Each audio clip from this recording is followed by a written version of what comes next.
Meow.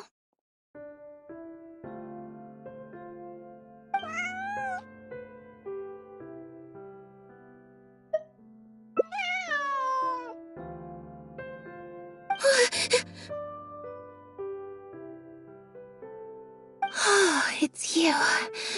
1 second. Now activating chat mode. You made me jump there. I thought they'd finally caught me. Objectively speaking, the trouble was entirely of my own making. Half an hour ago, I was at Hotel de Boer for a drinks reception.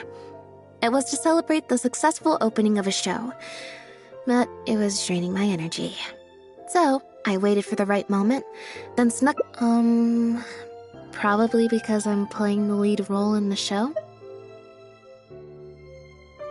Is that so surprising? I'm always getting invitations to do solo performances. I just usually get Linny to write back and turn them down.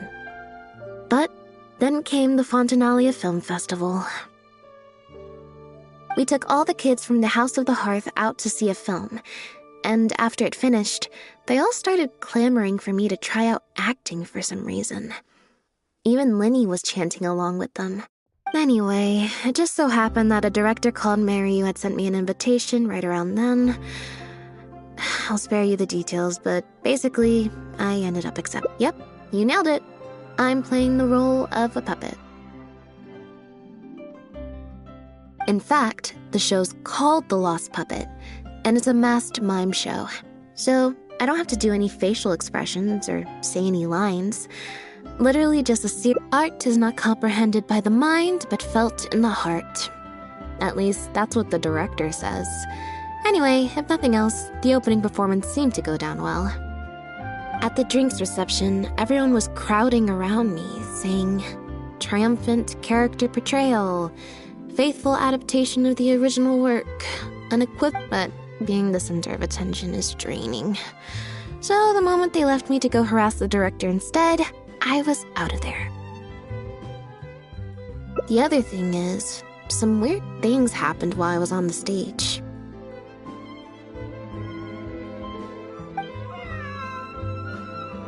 Oh, sorry, Bonnie. I didn't mean to leave you out of the conversation. My bad. No, we just met. We bumped into each other right after I slipped away. Well, it'd be kind of difficult for us to communicate otherwise. Besides, I think she's taken a liking to the name. Haven't you, Bonnie?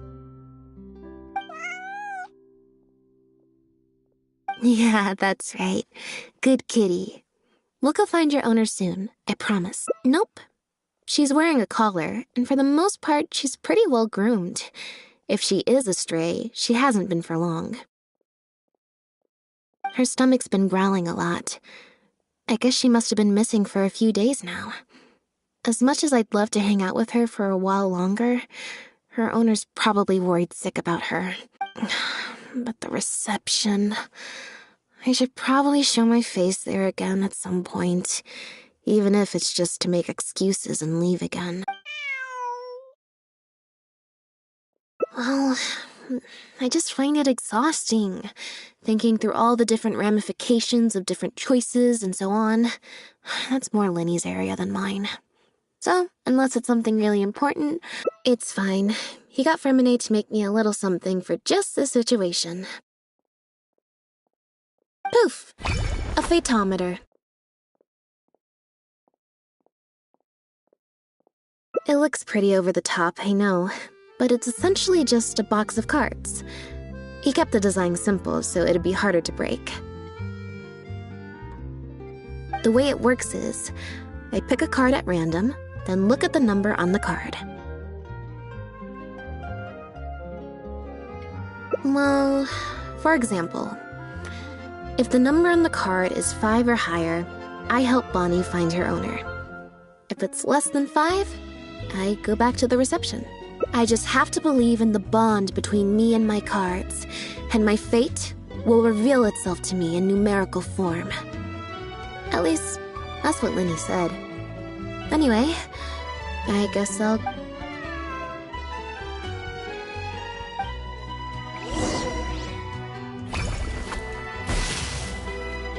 Huh, I didn't like that. Was I using it wrong?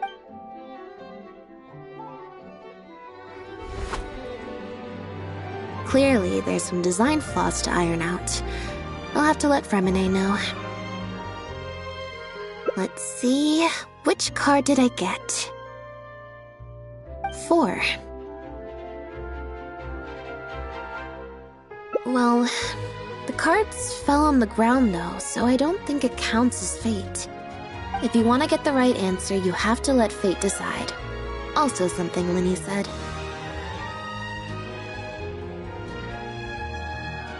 So, to put it another way, if picking a card up off the ground is how to not leave it to fate, then that means it must be the wrong answer. Or why don't you pick a card? Since I ran into you here, that means our fates are, like, interfering with each other. Thank you. This one is final, I promise. Here, take the fatometer. If it's 5 or above, that means fate successfully changed. Anything lower than 5 is a fail. Also, if you have your own thoughts about what I should do, feel free to share it. Now that I've got a good problem solver here to help, I don't need to run every little thing.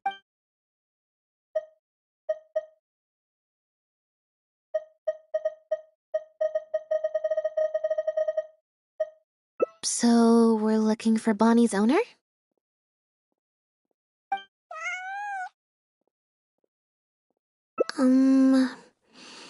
I think I'll go to the Steambird and see about putting an ad in the paper. You want to come along? I think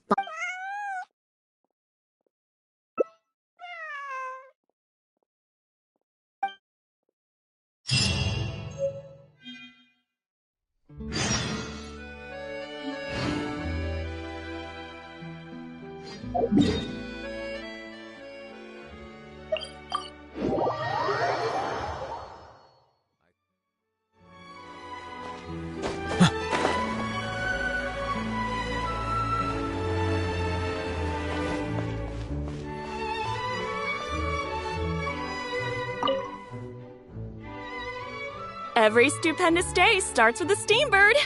Oh, hi Lynette. Hi Traveler. What can I help you with? I don't think so. Have you picked up a stray? Yep. If there's no commission to follow up on, could we post a notice about the missing cat instead? Why, of course.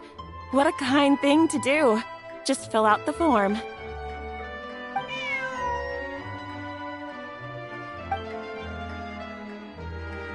Well, we've registered you as missing. You can stay at my place until your owner finds you.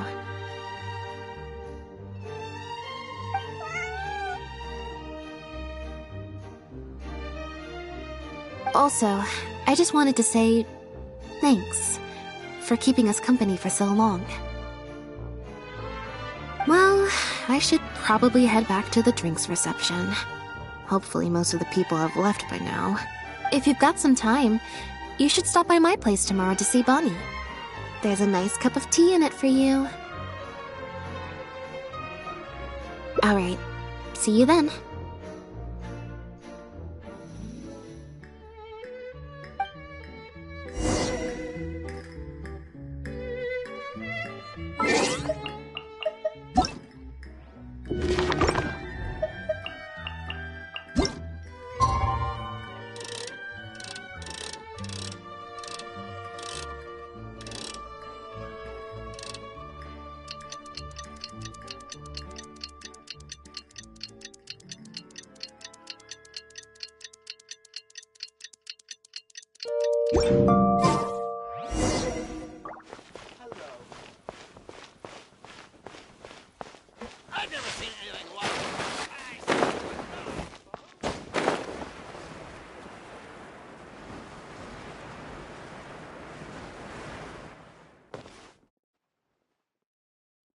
I believe this cat belongs to me.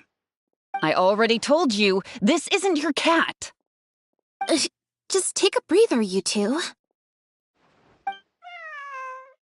Oh, you're here. As you can probably see, you'll have to take a rain check on that tea I promised you. At least for now. This is my friend's cat. He's preoccupied with some important business, so I came to retrieve her in his stead.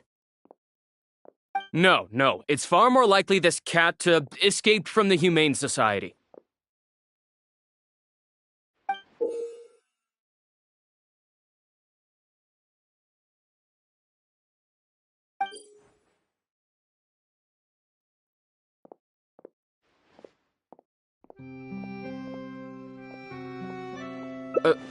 Bonnie? That's the name I've given her in the meantime.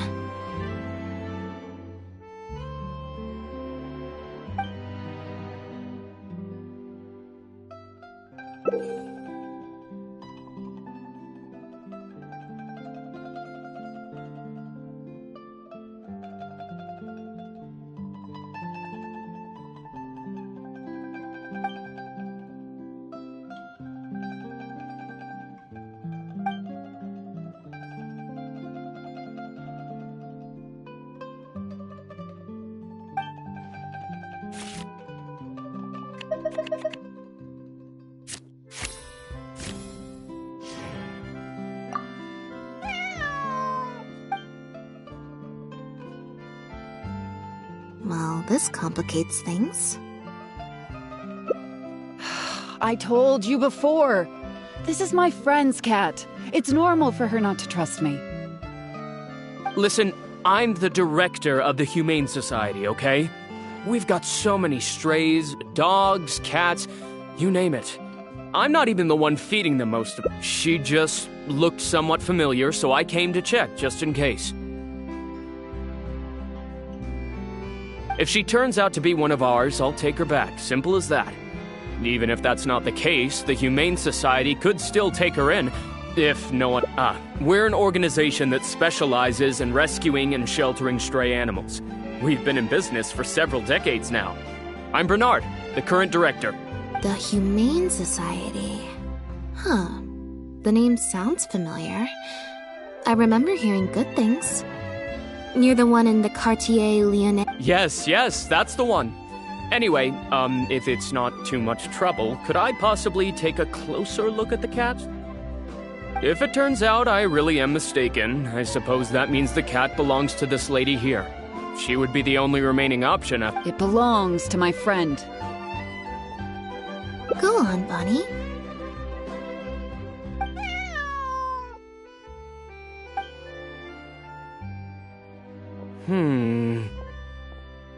Oh, nope. Looks like I was mistaken. They do look similar, but there's an ever so slight difference in this one's fur color. Deepest apologies, friends.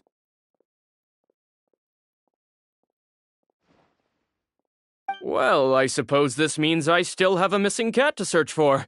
Apologies again for the confusion.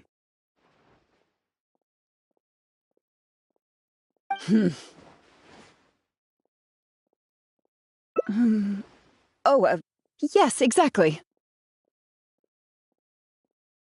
Wait a second. You lied earlier, didn't you? Lied? I'm afraid I don't know what you mean. A liar always has a tell. The look in their eyes, their breathing pattern, the way they hold themselves.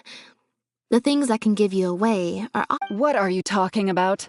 The way I see it, you're conflating baseless conjecture with fact. Normally, when someone is called out, their breathing speeds up as they begin to panic. But your breathing pattern hasn't changed one bit. In fact, it's been strangely calm and measured.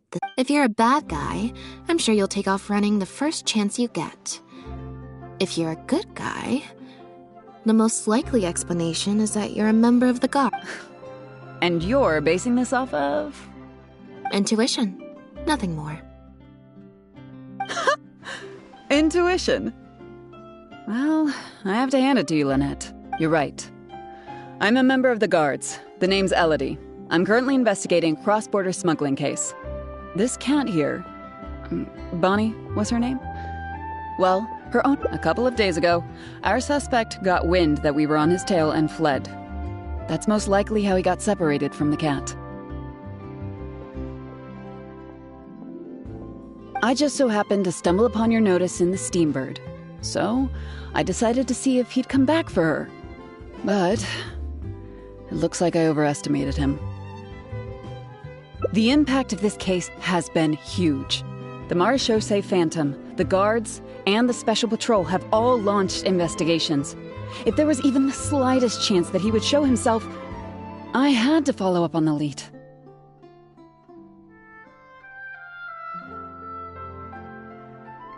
A new kind of illegal drug, imitation synth. We confiscated all the synth on the market, but addiction isn't something that goes away overnight. Even without substances on the market, people are still looking for a way to get their next fix. And criminals are all too eager to capitalize on that addiction. That was the impetus for imitation synth. Needless to say, a small-scale market opened up very quickly.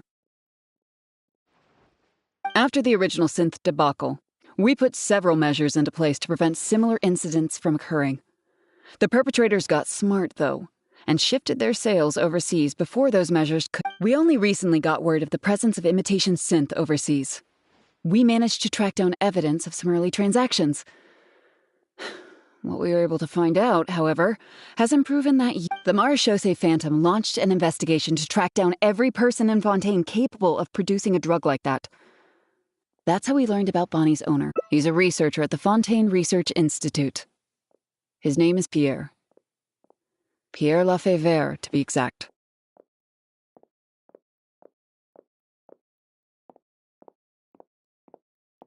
Lafayette.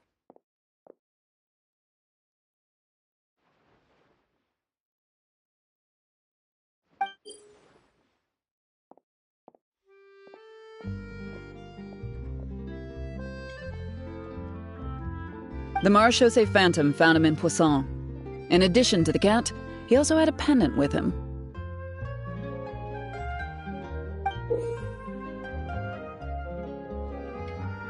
At first, there wasn't much cause for suspicion. A search of his house didn't reveal much to go off of either. The Marechaussee Phantom It was only later that we realized the coat of arms on his pendant belonged to none other than the Lafayette family. One of the most infamous aristocratic families, and obviously, this discovery prompted a further investigation into Pierre. At that point, however, we discovered that he'd already fled. No. That's not possible, actually. The Lafayette family has been gone for a long time. Exactly. Many years ago, several important members of the family, including the patriarch, were murdered by an assassin of unknown origin. From that point on, the family's power and influence took quite the hit. The family is engaged in all manner of crimes. As you can imagine, there's no shortage of people waiting in the wings to take their revenge. And with the family severely weakened, they were able... Pierre is one of those very survivors. He's been hiding away in the Fontaine Research Institute all these years. His true identity unbeknownst to all. Until now, that it... Well, my fellow guards have told me all about how smart and courageous you both are. And I know there could be a chance that Pierre, or one of his accomplices, might attempt to get close to Bonnie. Now that you've been briefed on the situation, I was hoping you'd help us keep a lookout.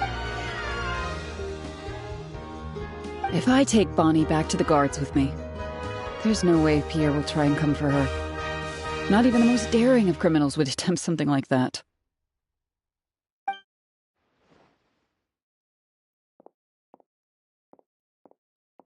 I have to admit, I'm not holding out too much hope that Pierre will come back for her. But if there's even the slightest chance, then it's worth a shot.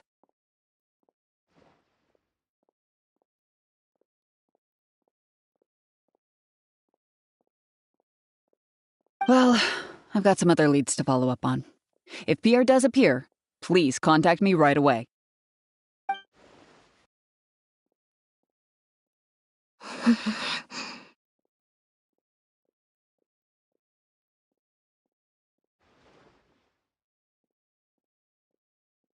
It's nothing. I'm fine. It's just... the head of the Lefebvre family. He was the eminent person who kidnapped me all those years ago. It was at a dinner party. Someone tricked me into boarding the Lefebvre family carriage. Whoever it was, they took me back to their home, but before anything worse could happen, Father intervened. Yep. Father was the one who orchestrated the fall of the Lefebvre family. That's what led Lenny and I to join the House of the Hearth. After all these years, I never thought I'd hear the Lefebvre name again.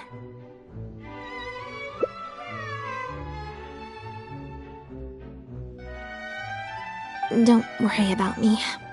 I wasn't feeling sorry for myself. I was just thinking about Lenny. He's been acting strange recently.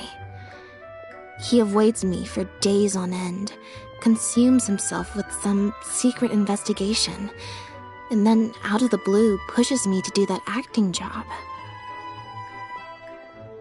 Thinking about it now, it's almost like the one I drew from that deck of cards was part of his plan all along.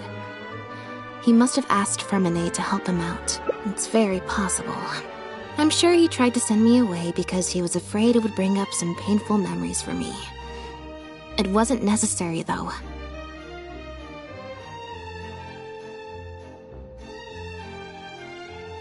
Even after all these years, he's still as overprotective as ever.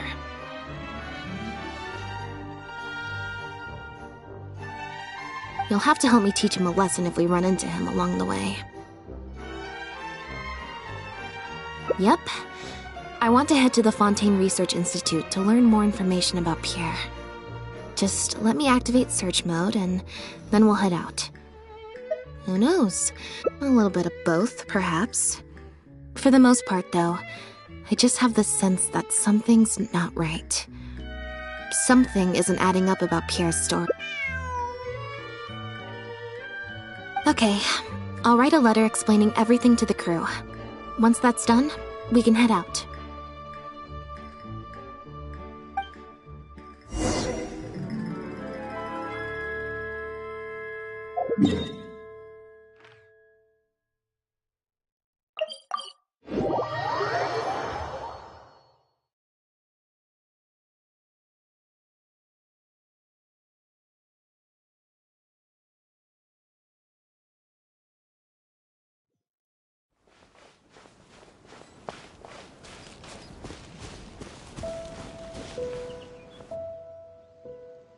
Lynette, you're, not at rehearsal? You can drop the act, brother.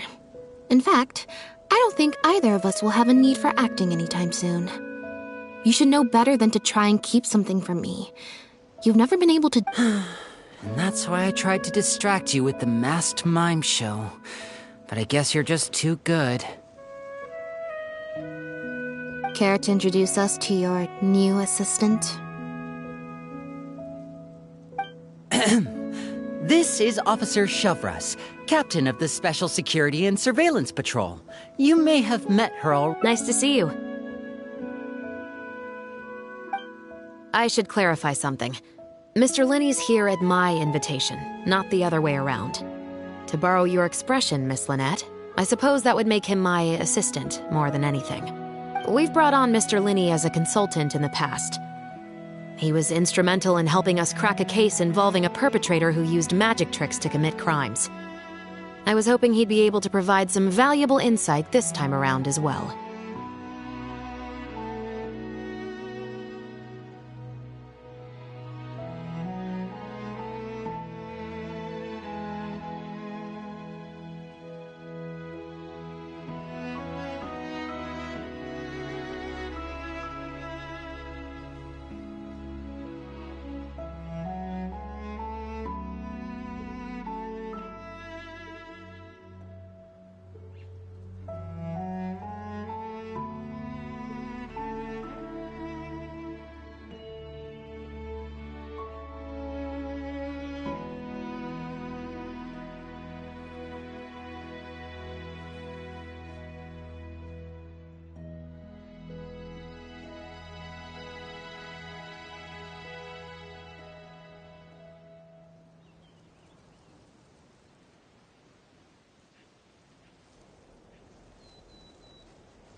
So you've heard everything then?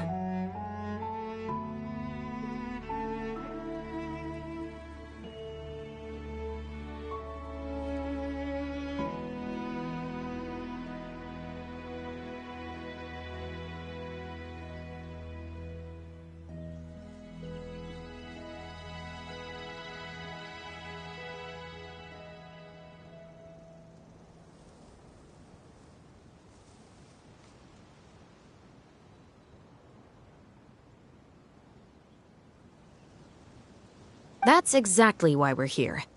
There's always been questions surrounding the fall of the Lefebvre family. Some people even believe the House of the Hearth was involved.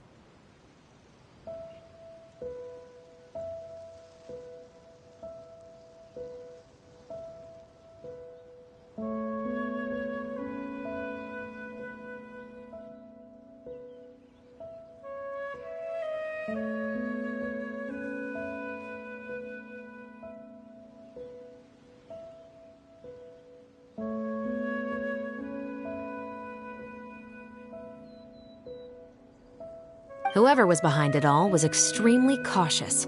They didn't leave a shred of evidence. This very fact, however, leads me to believe it was indeed the work of that Harbinger.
I took a look at the entrance and exit records of all the carriages that night.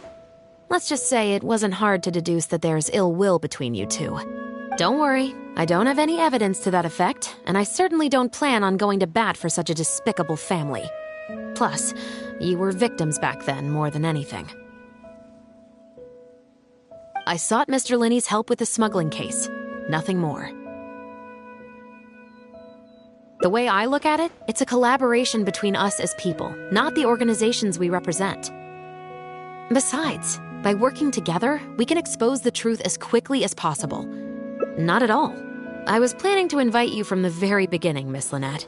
It's just that my assistant here raised some objections.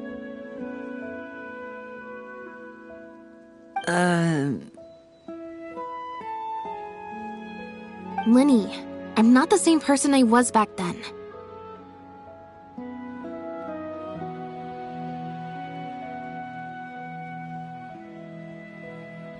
That little girl who did nothing but cower in the corner in fear, she doesn't need saving anymore.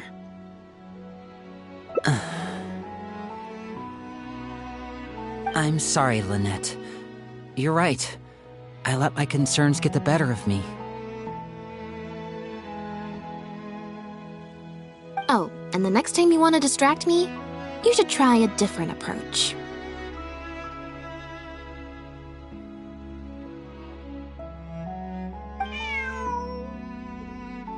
Who's this?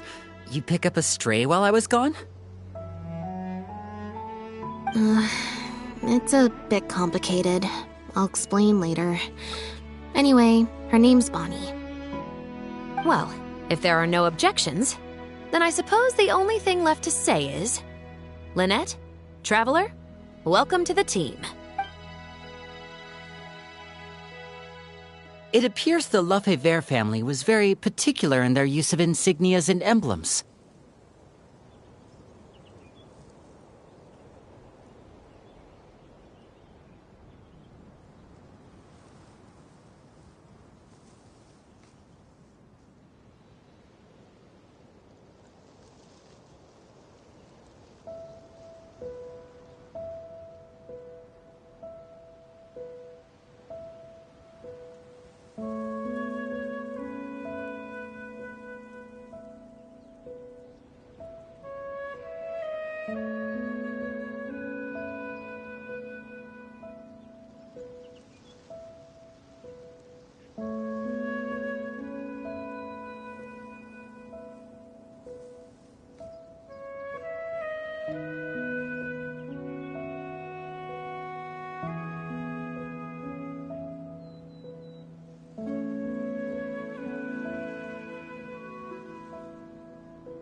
The family would use different emblems to mark differences in status, blood relation, and the like.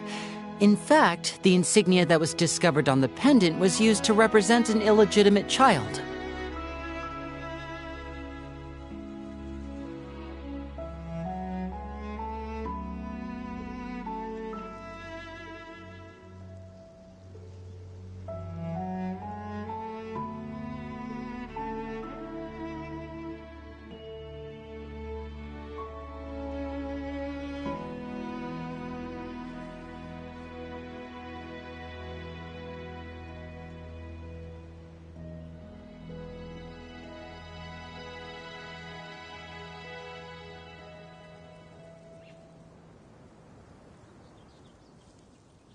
It's highly likely. That very status might have been what allowed him to emerge from the fall of his family relatively unscathed. It would also explain why he was able to assume a new identity. We discovered something interesting, though. After talking to some of his co-workers, it appears he pretty much works at the Institute in name only. Apparently, Pierre was once addicted to synth. He tried to use the resources at the Institute to create a substance with a similar effect. He claimed it was just for research purposes, but the Institute revoked his access to the relevant materials regardless. He was placed on disciplinary leave, but it seems the Institute ran into some trouble along the way. Could have been a lack of personnel or a timing issue. In any case, they had to table their formal investigation into Pierre. Unfortunately, that also included reporting any relevant information to the higher authorities.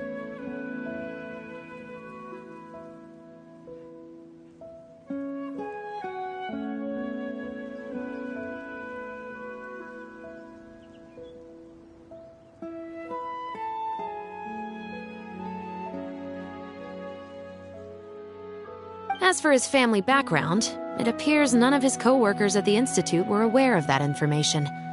All they could tell us was that he was quite the recluse.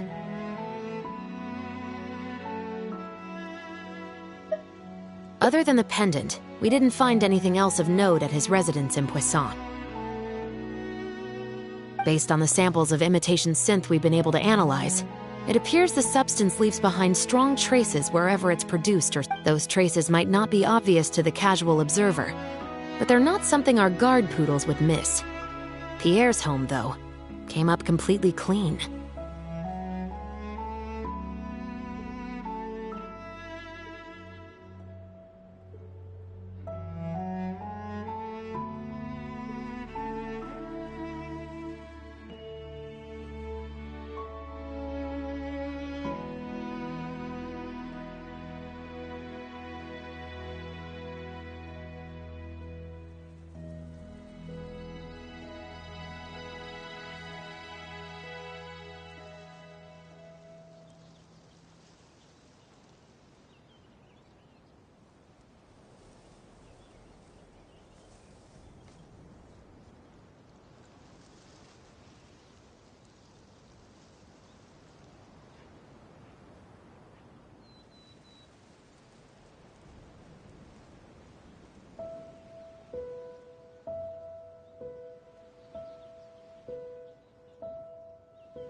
We didn't find any records indicating possible involvement in overseas transactions either. So, the Marechaussee Phantom didn't view him as a major suspect at first. Maybe he had a separate, dedicated area where he made the imitation synth.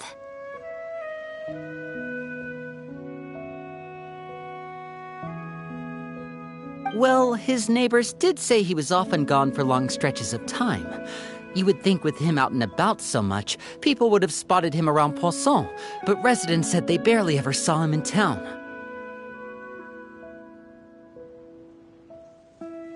If his reclusive nature was just a matter of keeping a low profile, I guess it would make sense for him to have a secret base to carry out his business. After he disappeared, the guards conducted a thorough search of Poisson, but they didn't come across any suspicious locations.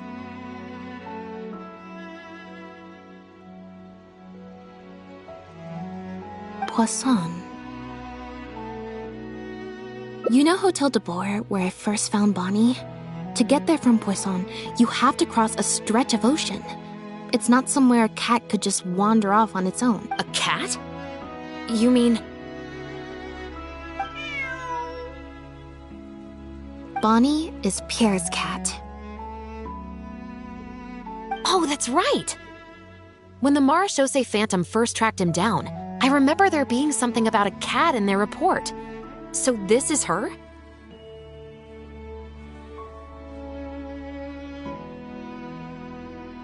From what we've learned about Pierre's habits, he doesn't seem like the type to venture out without a purpose. So what you're saying, Lynette, is that Bonnie couldn't have gone missing in Poisson. Exactly. Bonnie might even know where it is.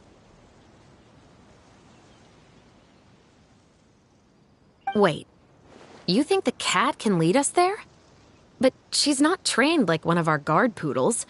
How is she supposed to understand what we want her to do?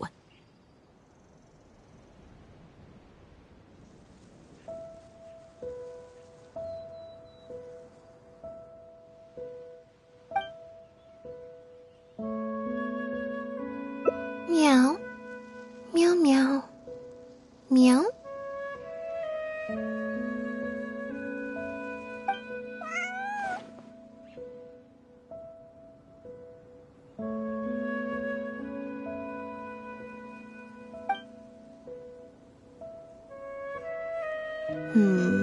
Near the coast, the beach, and beneath the cliffs.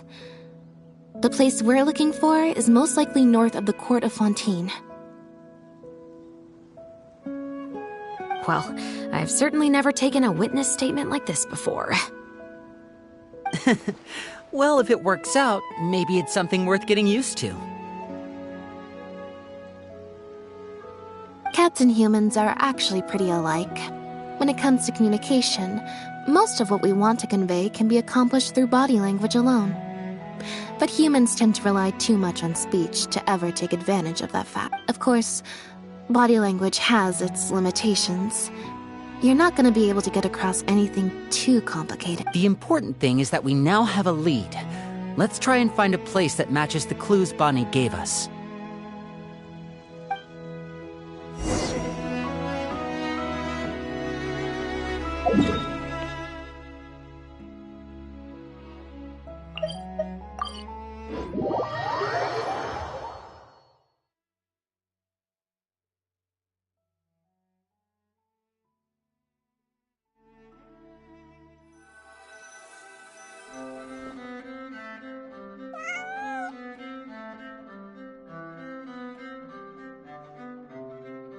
Seems like Bonnie is trying to take us somewhere.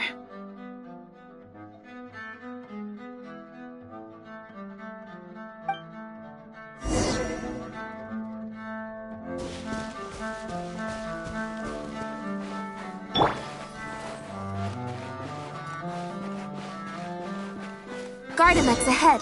Look out!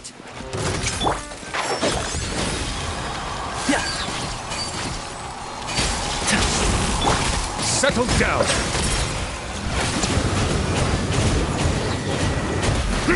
With sword comes shadow. Let's nip that in the bud.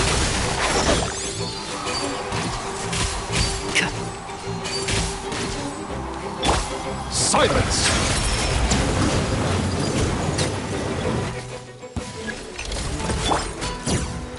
One with the forest.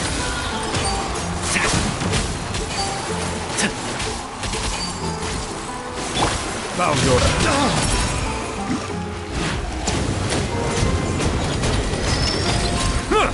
The tides beckon.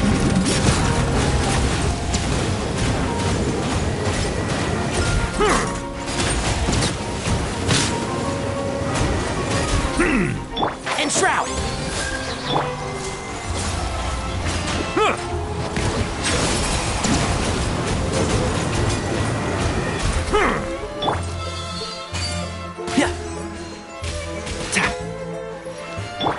Speed of light!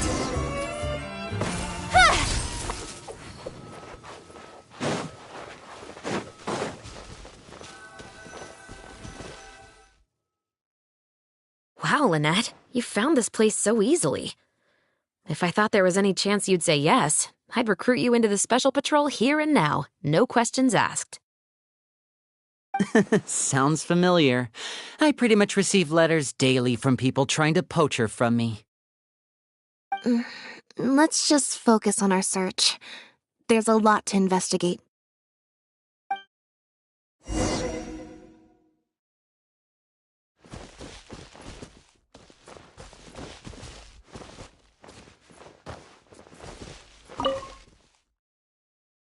Aha! Just as we thought. This is where the imitation synth was being made.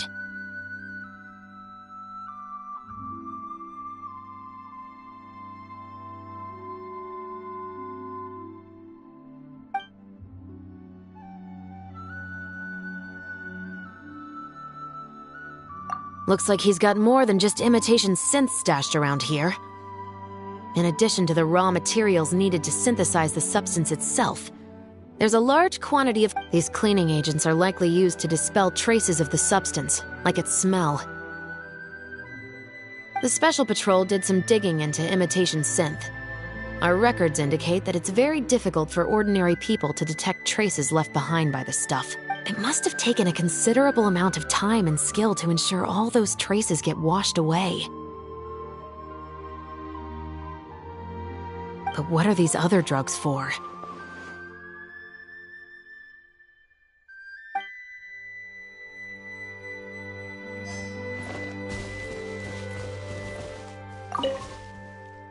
The material these bags are made of, it's quite rare.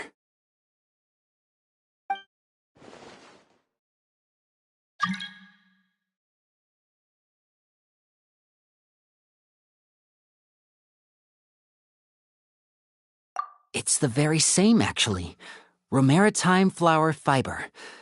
But there's something special about the composition of these bags. I took a closer look. Even the strings look specially designed to keep the bags closed nice and tight. I came across some bags made of the same material just now, but they were much smaller and thinner. From the look of them, they seemed far less durable as well. Very similar, actually. Normally, it would be easy for a guard poodle to sniff out the imitation synth, but if it was sealed away in a bag like that, it might be possible to elude detection. But what could these big bags be for then? If the goal is to keep the imitation synth hidden and sealed away, these bags seem a bit too conspicuous.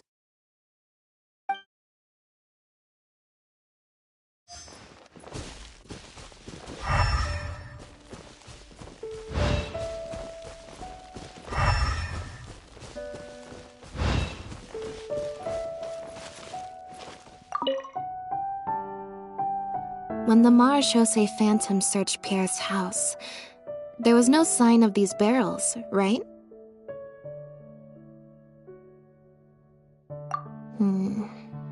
You're right.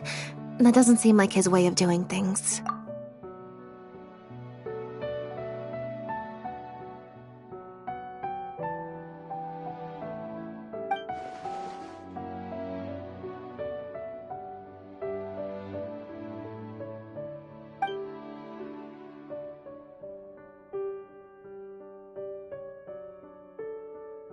Only the lower halves of the barrels appear to have been submerged in water.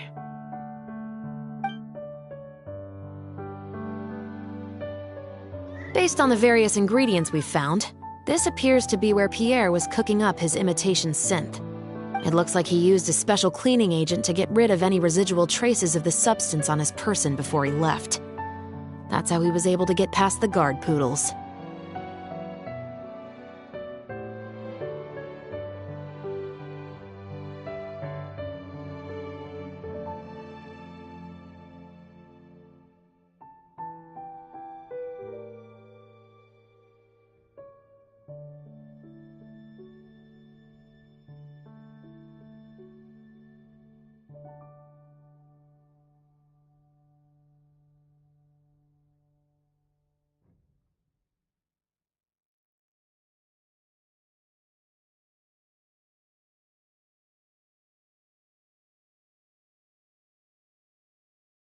So then he transferred the imitation synth into small sealed bags and took it somewhere else for the drop-off.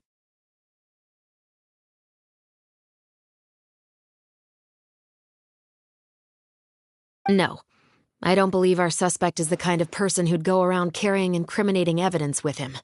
That would potentially create too many eyewitnesses.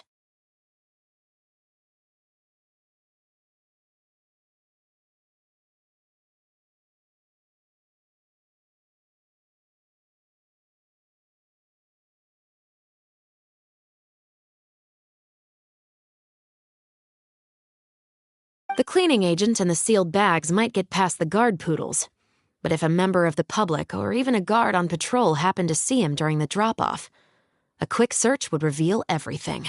That's still a very risky operation. The barrels we found were wet around the base, but the top half was dry, as if they'd been standing upright in the water.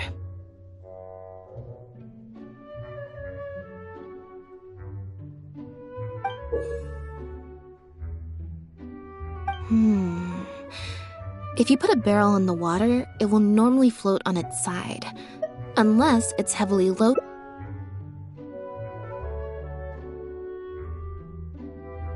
Yes, with flotation rings around the body of the barrels, they'd stay upright in the water, and then he could afford to load them more fully.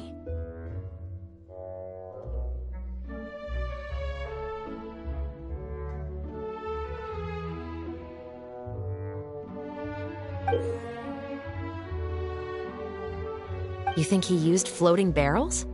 I suppose if he acted at night, when there are very few other boats around and visibility is low, it's a valid theory. We can't rule it out. But then, wouldn't the barrels be carried off by the waves or the currents? How would the person doing the pickup know where to look?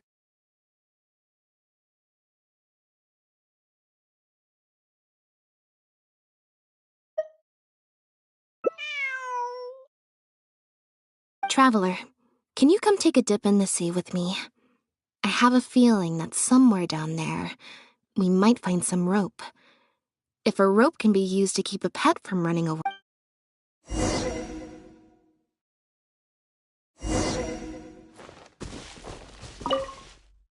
I can't believe how much progress we're making with this investigation. Without your help, getting this far would have taken me an awful lot of time and manpower.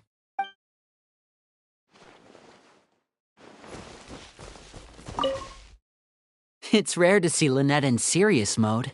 I wonder how long she'll keep it activated for.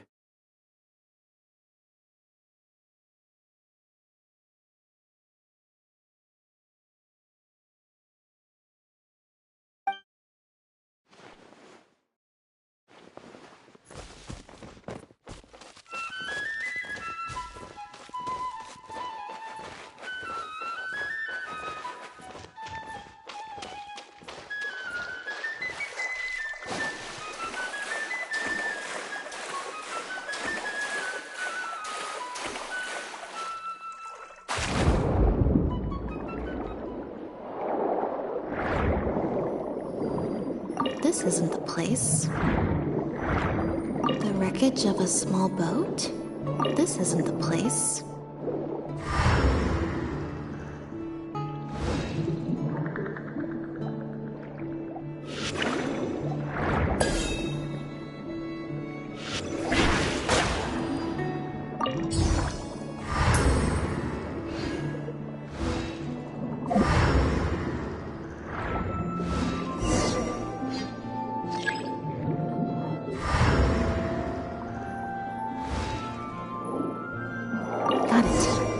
to go up and report.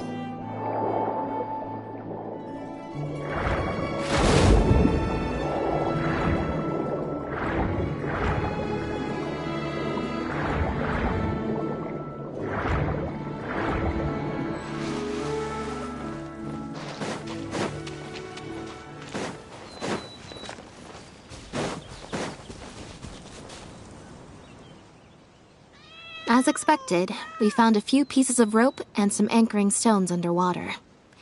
If you attach them to a floating barrel, it would look like this.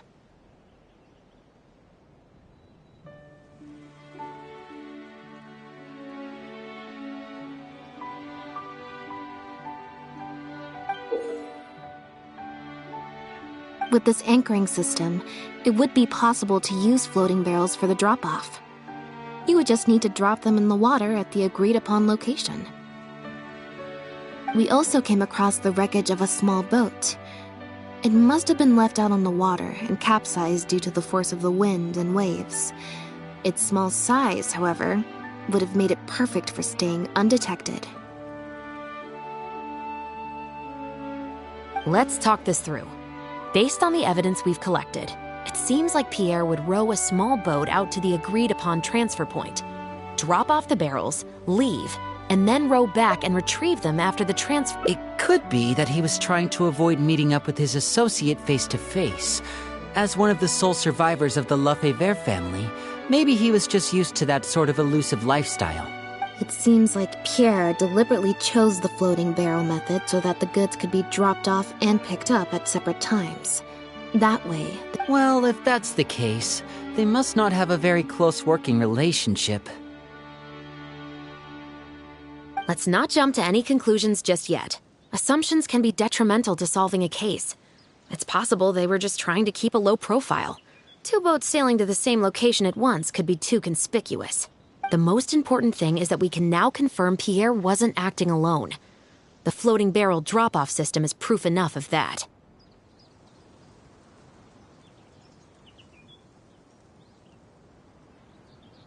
Let's say for now that he was only in charge of producing the imitation synth. That would mean there has to be at least one other person involved in the operation, likely in charge of transporting the goods across the border.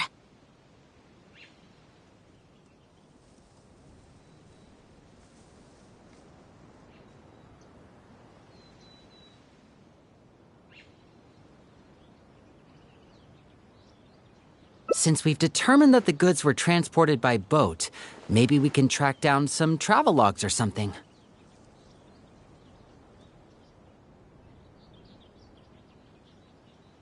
We can certainly check the various ports for that information. It's possible, however, that Pierre's associate also used a small boat for the transport, and docked along the shore rather than at a large... Absolutely. Before Pierre disappeared, we made sure to investigate all sorts of outward-bound vessels. We also had port authorities keep a lookout for anything suspicious. Unfortunately, we were never able to find out how they managed to get the imitation synth across the border. You're right. Whatever vessel was used for the pickup, the person responsible for smuggling the substance out of Fontaine would have had to use a larger vessel for the actual transport. That's the only way they would be able to smuggle on a large enough scale to make a profit. They must have found a way to disguise the imitation synth to clear port inspections.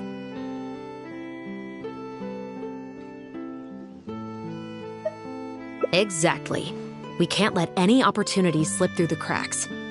Although, given the amount of ports that could be involved, we should I'll run home and ask some of my brothers and sisters to try and dig up some information.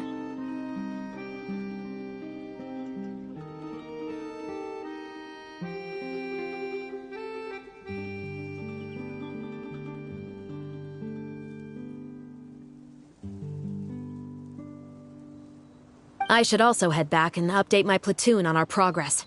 I'll grab some reinforcements while I'm at it. Lynette, Traveler, why don't you head to Lumideus Harbor and see what you can find out?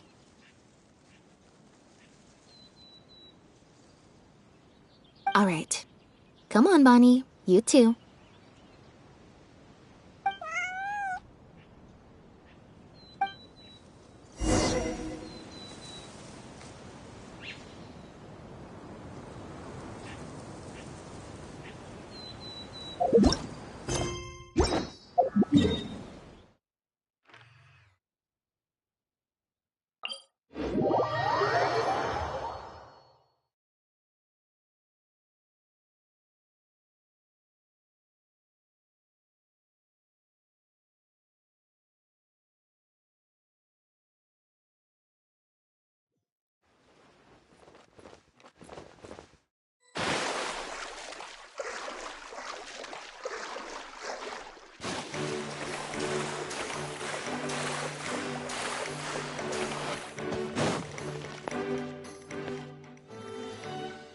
Oh, Lynette, traveler.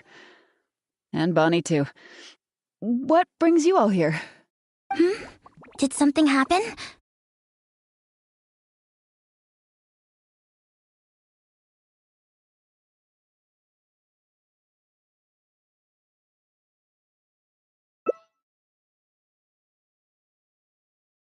Oh.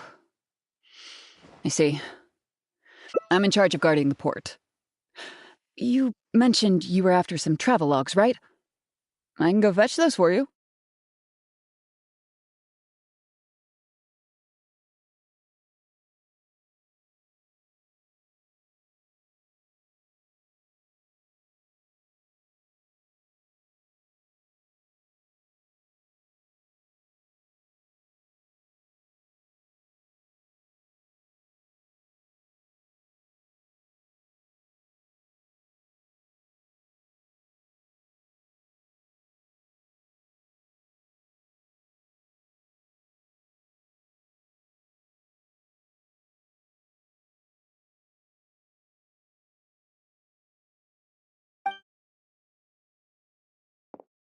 Looks like I've got another hard day of work ahead of me.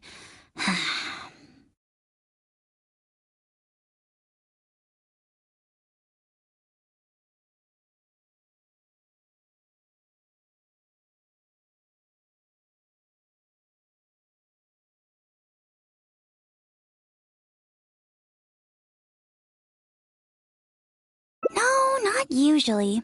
It's this incident that happened recently. Before that, everything was normal.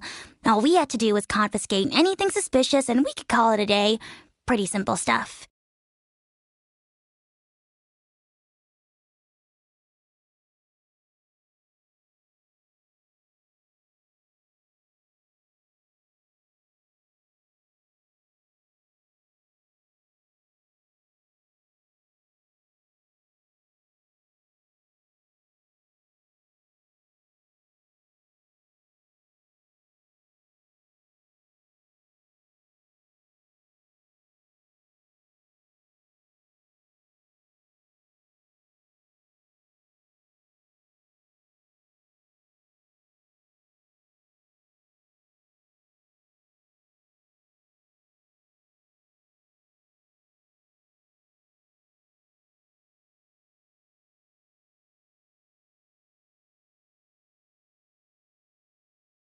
But things are much more complicated now.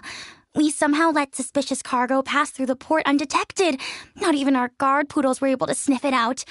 Even worse, we still don't know how the perpetrator was able to conceal the goods so well. By suspicious cargo, do you mean imitation synth? Yep. However, prohibited substances are just one example. We confiscate all sorts of contraband during the course of our inspections. Or at least, we're supposed to. So what happens to the goods you confiscate?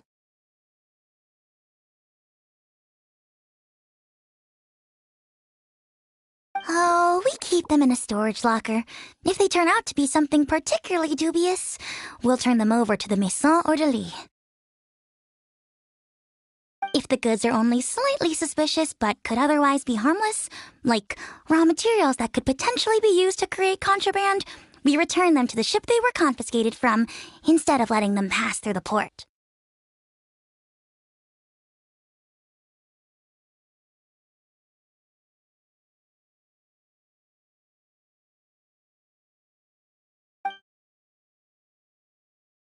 Sorry for the wait.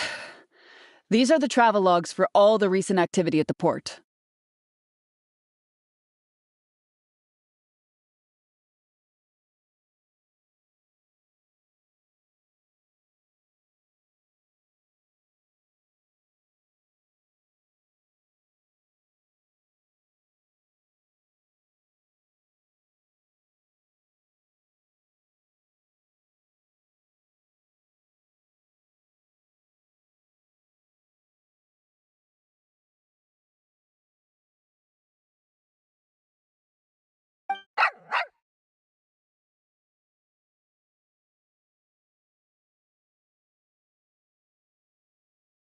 Actually, he followed me here himself.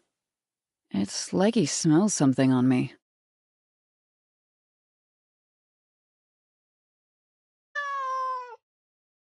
Huh. I wonder why Gerard is reacting to you two so strongly. Huh? We were so careful not to touch it, but we still ended up with traces on us. If it leaves a residue so easily, I just don't understand how the culprit was able to just... Why don't you have a look at the travel logs first? All ships coming in and out of the port are recorded here, except for the ones the port authorities ride to and from work.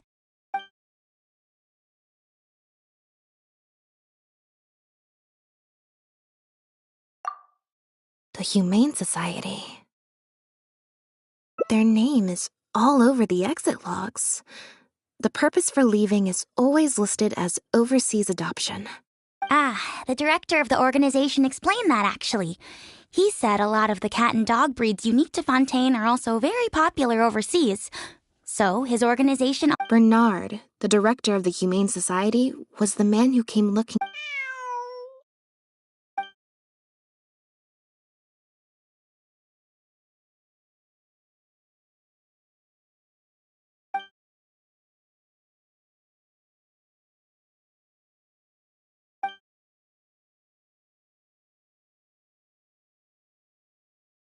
Have you figured it out too, Traveler? The way the criminal disguised...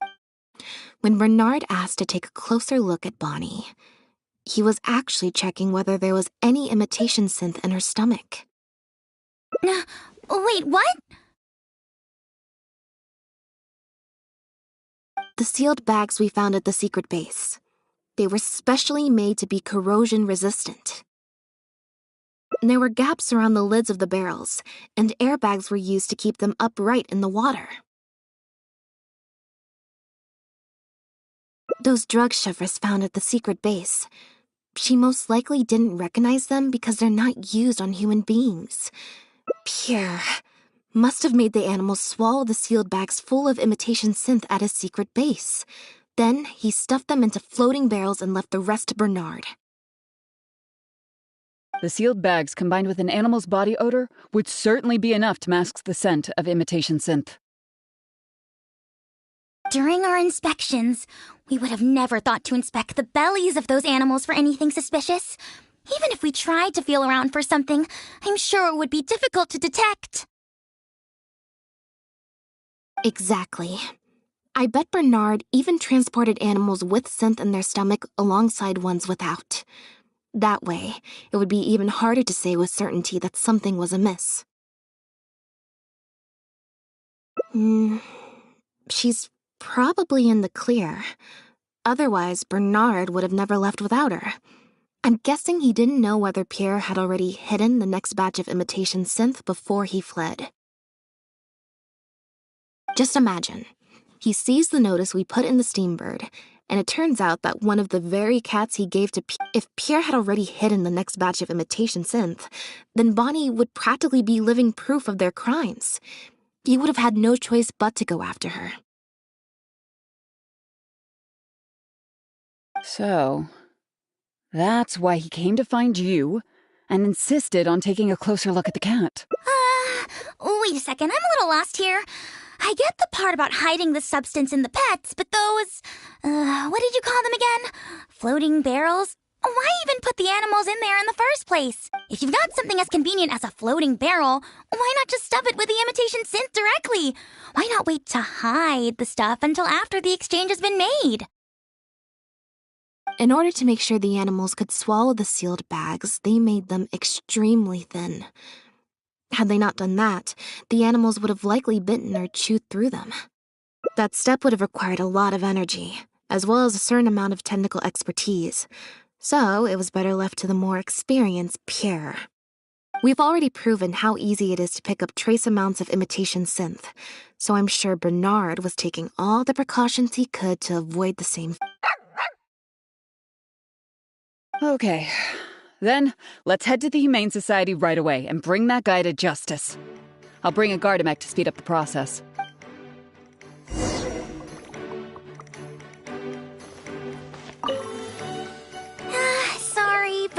I can't go with you. Surely you'll be able to handle him. What, between Elodie's Gardamek and all three of you?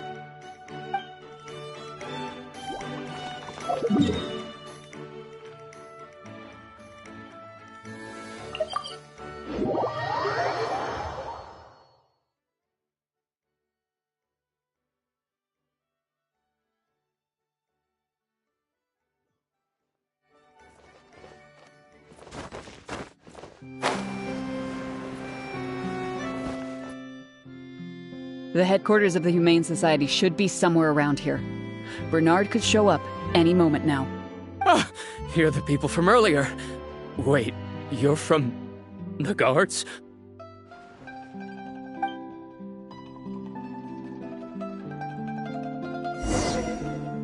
After him! We can't let him get away! Over here!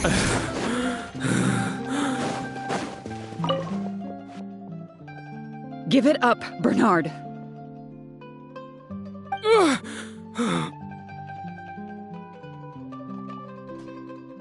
Mercy, have mercy. I'll talk. I'll tell you everything I know. The Humane Society has done so much good over the years, and yet you have committed such an atrocious deed in its name. Look, I didn't have a choice, okay? My father cared about those blasted animals so much, he didn't bother to take care of his human wife and son at all. While those animals were showered with love. No one asked. Tell me, how did you first get to know Pierre? Well, after I took over the Humane Society, it gradually became harder and harder to maintain its operations. Until one day, someone said that I could stand to get a large sum of money as long as I helped them to transport some animals abroad. It was only after a few such transports that I finally understood what I was really transporting. But then, Pierre wrote to me, saying that we were already partners in crime and that I better keep cooperating with him if I didn't want to be reported to the guards.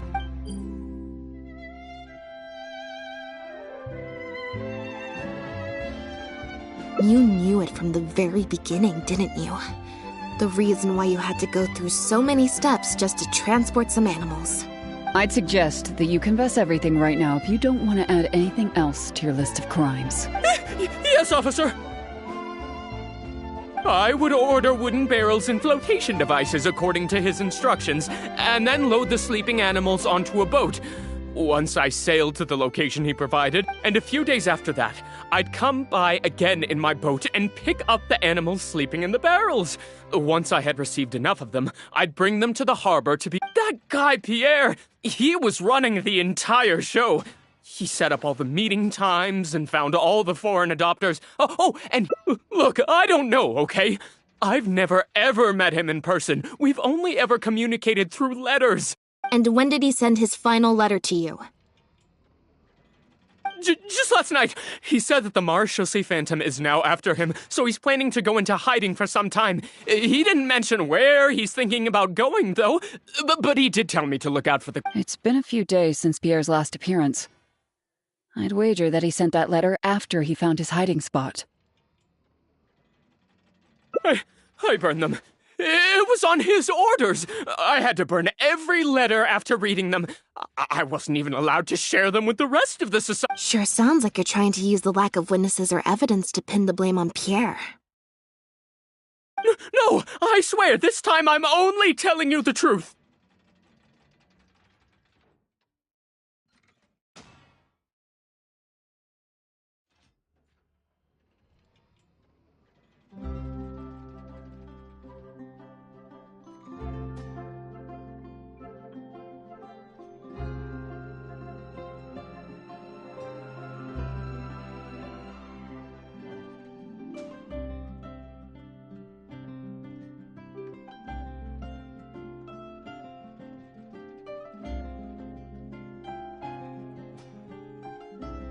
Well, we can check the truth of your statements at the Opera House. I hope you know what'll be coming for you if I were to find any discrepancy between the evidence and the testimony you just gave.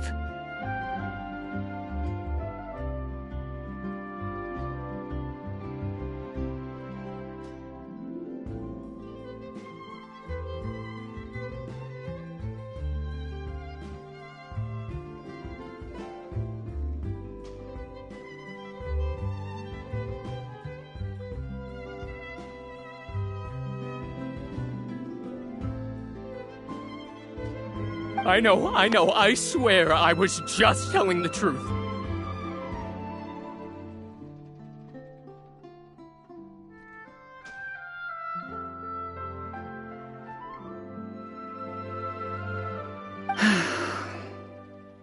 My thanks to you both. Had it not been for you, I really don't know what would have happened to this case.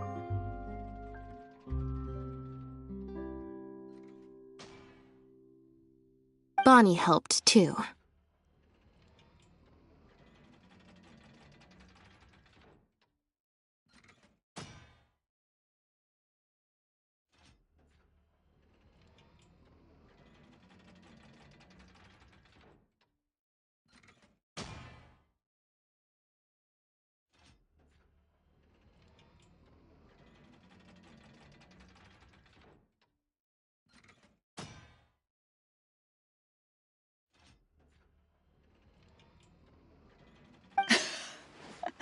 That's true.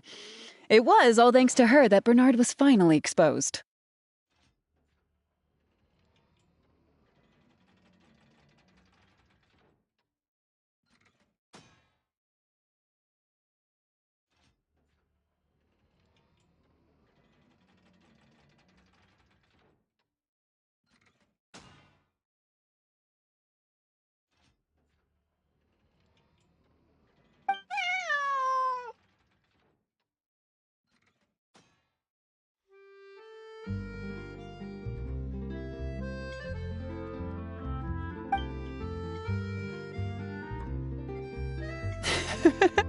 And it looks like she's grown quite fond of you two as well.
It was that obvious, huh? Well, even though it didn't feel like Bernard was lying, after talking to him, I'm getting an even stronger sense that something's not quite right. We investigated so quickly that perhaps we've missed a thing or two along the way. Let me activate deduction mode and consider things again from the top to see if we can find anything new. Is there still anything unresolved or strange that we should try to consider?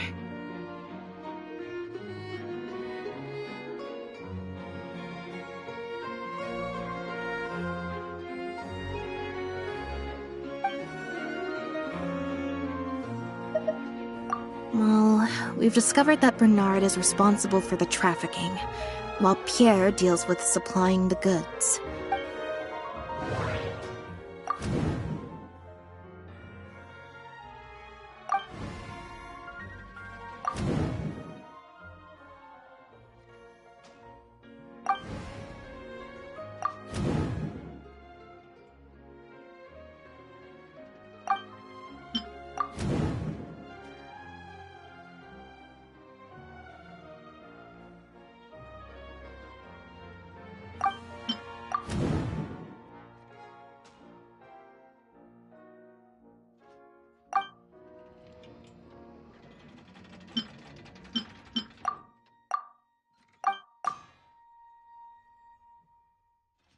There's no need to rush. The Marechaussee Phantom found Bonnie and the Lefevre.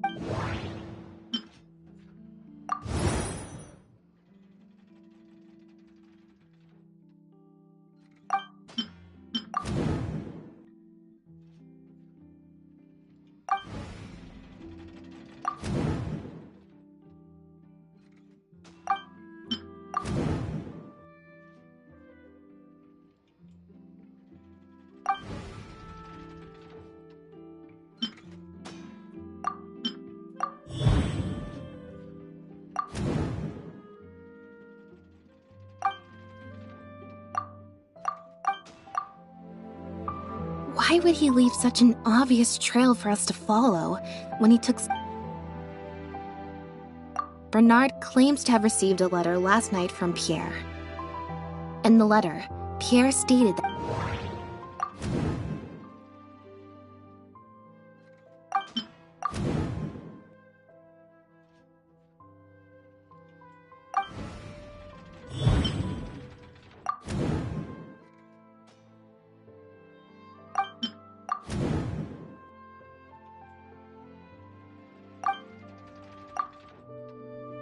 If Bonnie had imitation synth in her body, then she was a liability that had to be recovered at all costs. But and thinking about it, Bernard only attracted our attention in the first place because he came to look for Bonnie. Could it be that the person who wrote the letter also knew nothing about Bonnie's whereabouts? Or...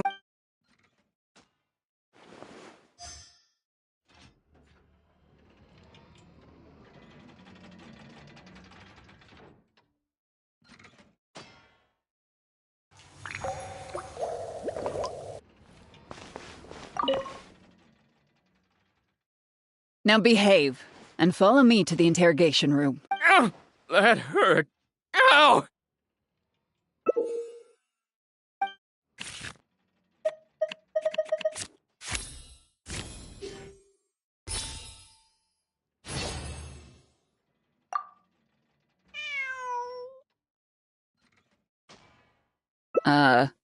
Is there something else you need from me, Traveler? Huh? I see. It all makes sense now. Hey, what are you talking about? Look, even our confessed criminal here has no idea what you're saying. Because he has been kept in the dark all along. And I assume it's the same with Pierre.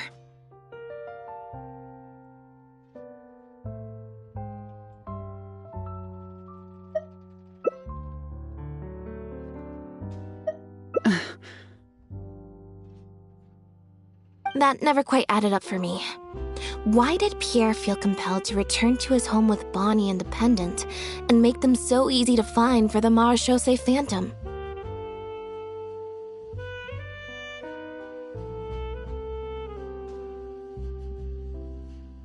Both of these things are in stark contrast to his usual meticulous and vigilant behavior.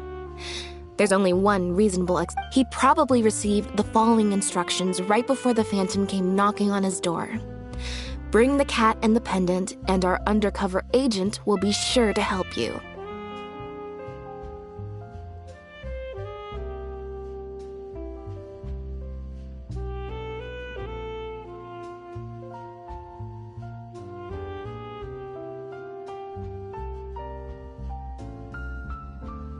Unbeknownst to him, however, the third person who wrote that letter to him had long decided to sacrifice him and Bernard to save themselves. What? You can't be serious. There was a third person involved? If you focus only on Bernard's testimony, it's easy to believe that only Bernard and Pierre were working together. The case appeared extremely simple. Bernard did the trafficking, Pierre the imitation synth production, drugging... Wait. But that doesn't make any sense.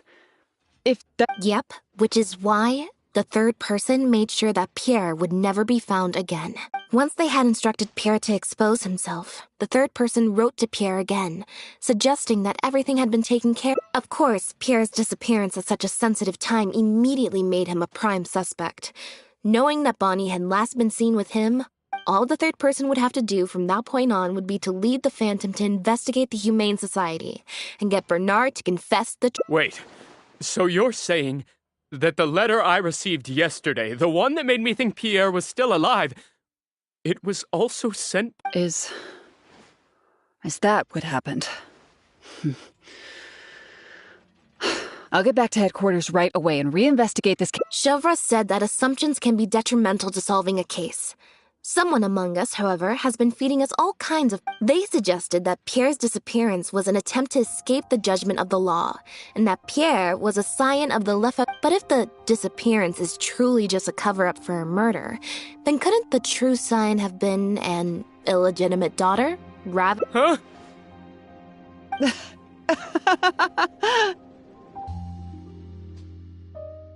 Haven't you taken this joke a bit too far? You're right.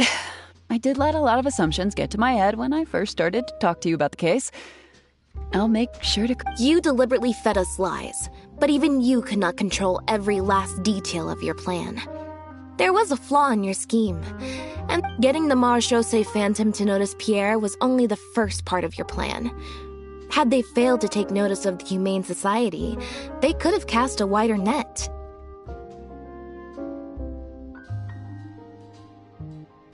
And you couldn't predict what they might possibly find if given enough time. This, of course, was the main weakness of your plan. As someone accustomed to acting from behind the scenes, you didn't want to take the risk of personally proposing a raid on the Humane Society. So, you thought about pulling a few more strings, so all the suspicion would point towards Bernard and his society. Once the Phantom expanded their search, it would only be a matter of time before they found Pierre's base.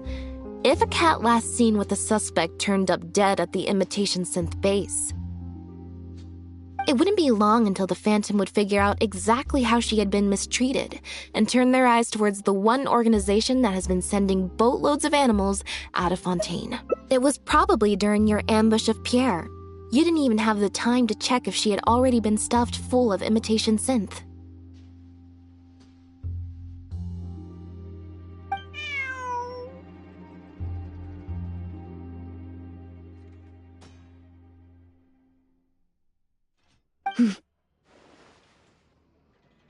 Still, you soon found another opportunity.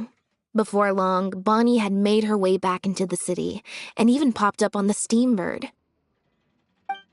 Like Bernard, you desperately wanted to confirm the contents of her stomach, so you hurried to find us.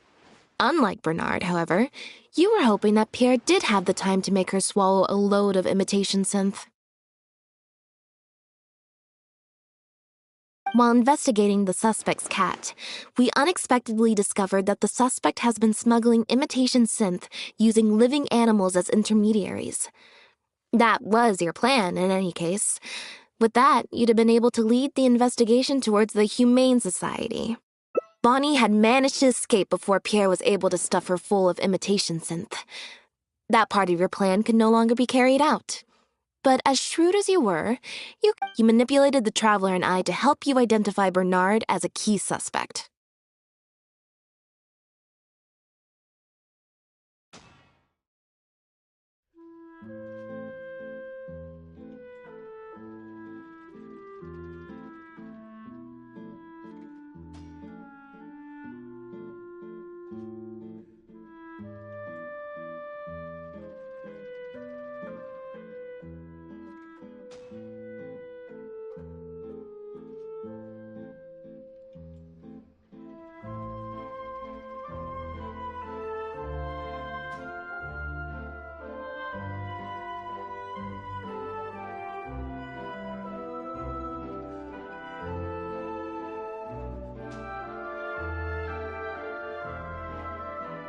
You use the Lefebvre name as bait to get us to join your investigation. With 2 extra bodies around, the Special Patrol is sure to soon take note of the strange event of Bernard somehow having a... So, what you're saying is, I went to all that trouble just for the chance that you might put forth this... Of course, you did far more than that. Just now at Lumiduce Harbor... Ugh.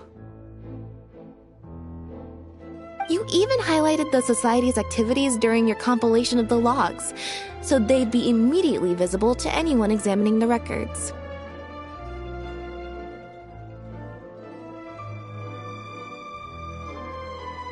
Moreover, the logs contained no records of the Port Authority's activities.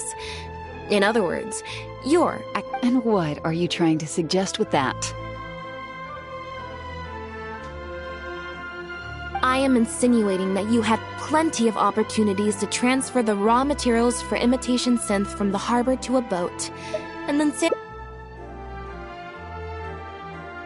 And that's how neither the trafficker nor the manufacturer knew there was a third person who supplied the raw materials and surreptitiously operated between them.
Pierre manufactured imitation synth using the raw materials you provided, stuffed the animals, and placed the animals back into the barrels.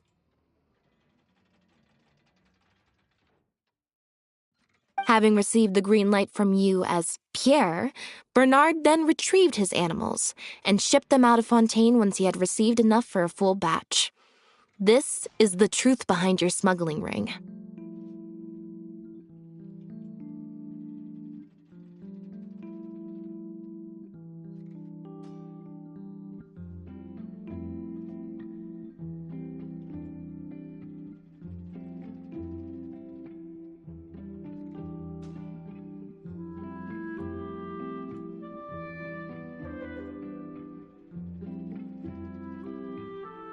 I can't believe it. I never put two and two together.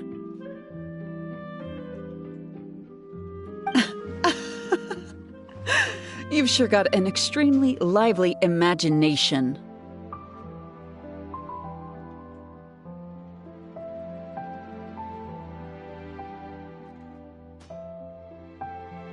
So what do you think she's going to say next? But do you have any evidence? It appears that it's quite easy to predict what you'll think or say. Then if we apply that to this case, we can also think of a few places to look for incriminating evidence.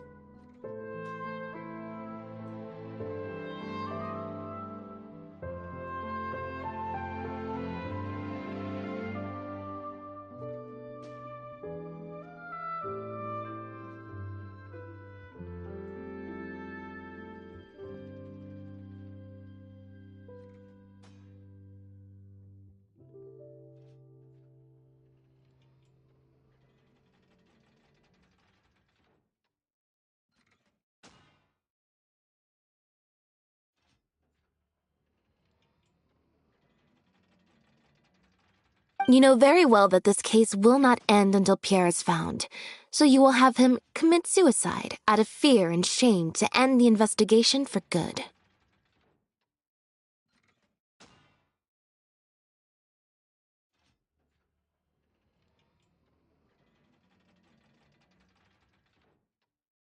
That way, you can also pin the blame for the overseas smuggling activities, the theft of the harbor's confiscated raw materials, and even the Lefebvre name on him. After all, dead men tell no tales.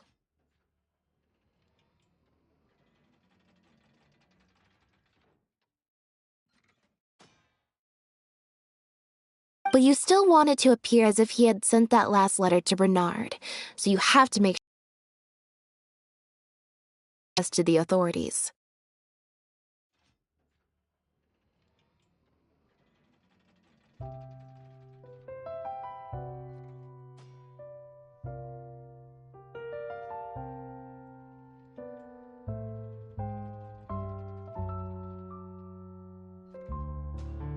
To do that, you either will hide his body until you've found an appropriate time to set up a fake suicide scene, Or you'll dump it someplace where it'll be hard to The location would ideally allow you to keep the body hidden for some time while also letting you keep an eye on it.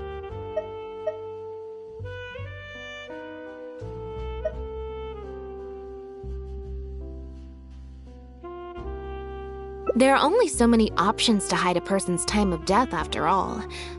Especially since, as the prime suspect who will now be taken into custody, you will no longer— How absurd. And on what grounds will you order my arrest? Don't think for a second that your spouts of nonsense will amount to any— Elodie Lefebvre!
As the captain of the Special Security and Surveillance Patrol, I hereby declare you as a suspect in the case. That's right. We received a message from Lumidu's harbor that you were going to investigate the Humane Society. While at the harbor, we noticed something else extremely interesting. Apparently, you often used all kinds of excuses to swap your shifts. And if one were to match the times of your shifts to the activities of the Humane Society and those of certain foreign ships, they'd find them to be an— That's just a coincidence.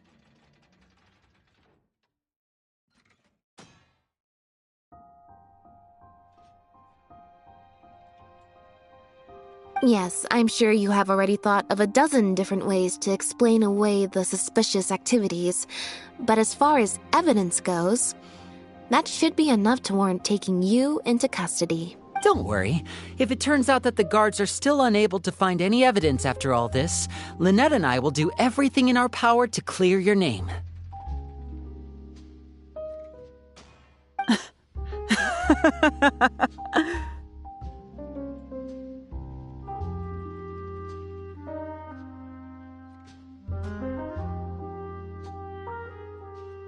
Although judging by her reaction, I assume no follow-up from us will be needed.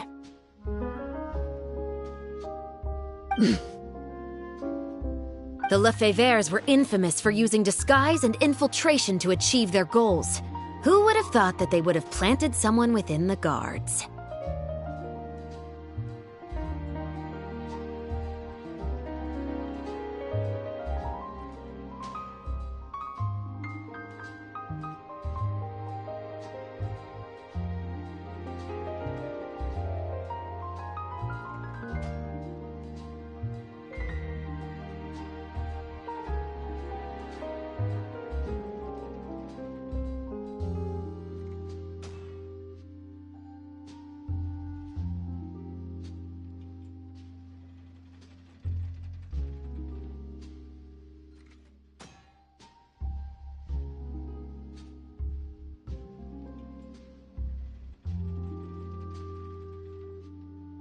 Judging from the timeline, they likely arranged for you to enter the guards before the fall of the clan. But they probably didn't expect you to turn it to your advantage and use your job to save yourself during the purge. Not only that, but you actively participated in the interrogation, arrest, and judgment of the Lefebvres during their fall, thus clearing yourself of suspicion.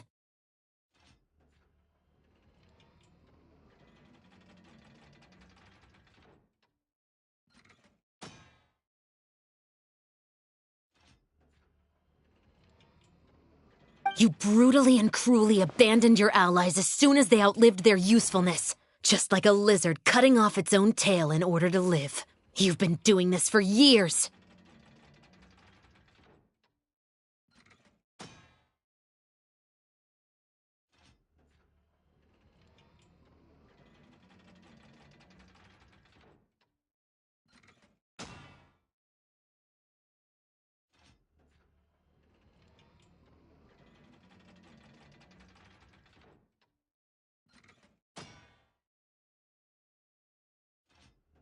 So you played me like a fool after all?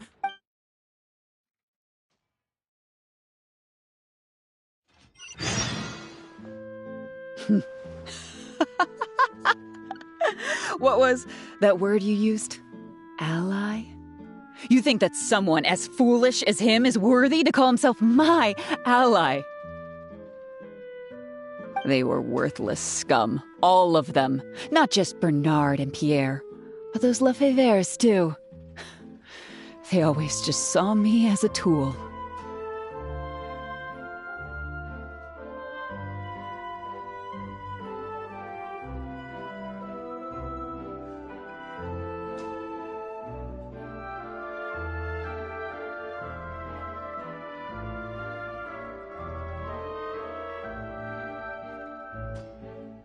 I lost all my chances of a normal life just because I was born into their lot.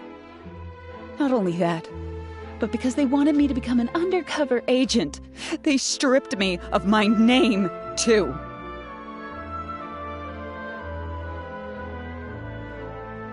I had to live in constant fear of them while they were alive.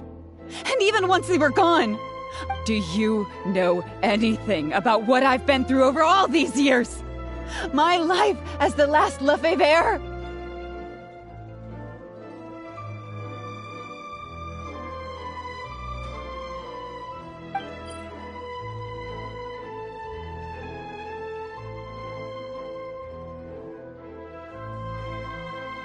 I don't, and neither do I care. Are you for real? Aren't you a Lefevre victim too? Elodie, you're the only one still living under the shadow of a name.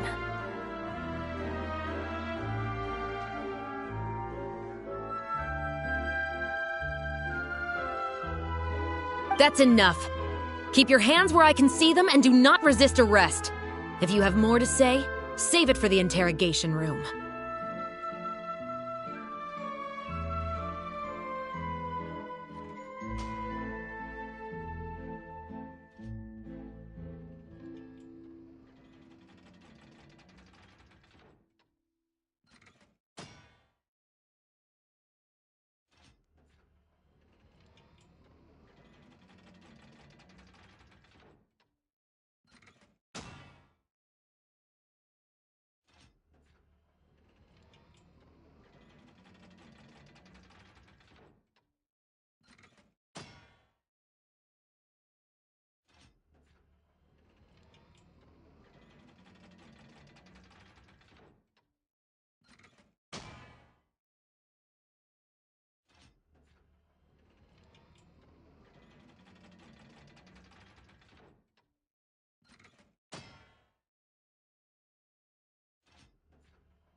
What a joke. What a joke! Hey! Don't come any closer! What's that?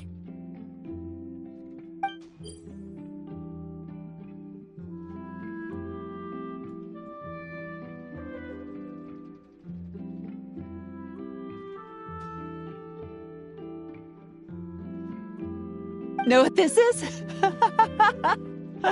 I've secretly planted loads of explosives in the Humane Society. Just one step closer and...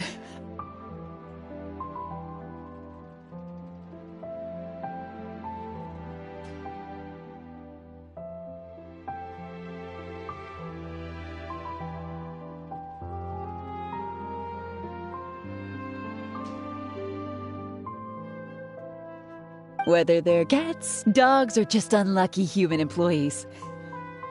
They'll all be blown up into smithereens.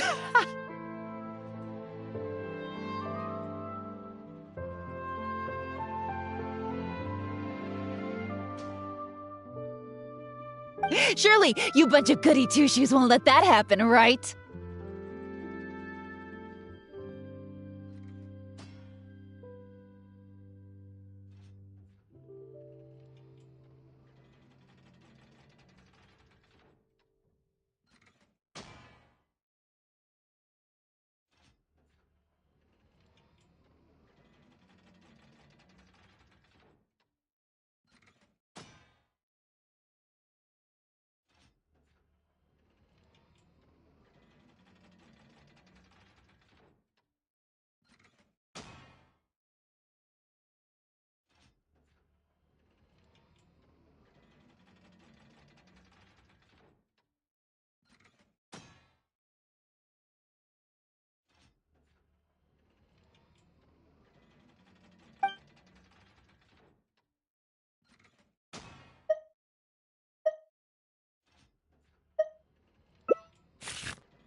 I can understand how you feel.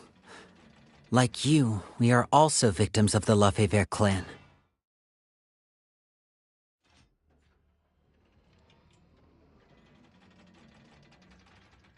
But if you were to endanger innocence now for your own gain, the public anger towards the Lefebvres would only rise to a boiling point.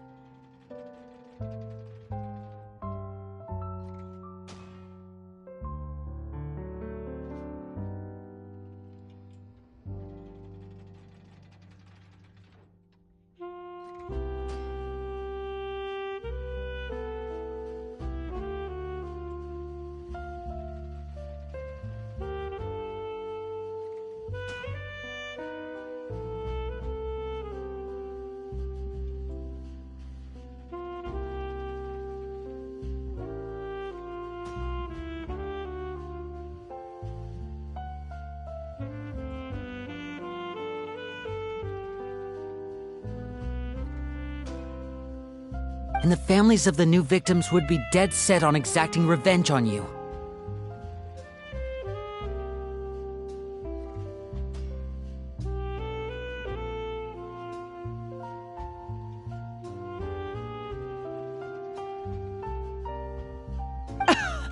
And what of it? I'll be your hostage, Elodie. What? Thanks for your concern, Traveler. But we need to end all of the hate and violence arising from this clan once and for all. I'll raise my hands and come over slowly. I promise that I'm completely unarmed.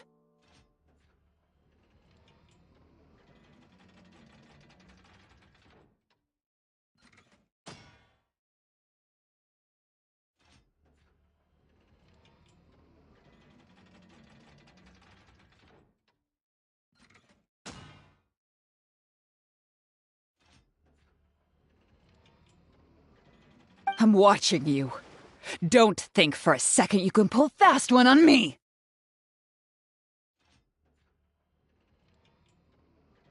Mm-hmm. That's right. Just keep your eyes on me. Don't look away. Ah!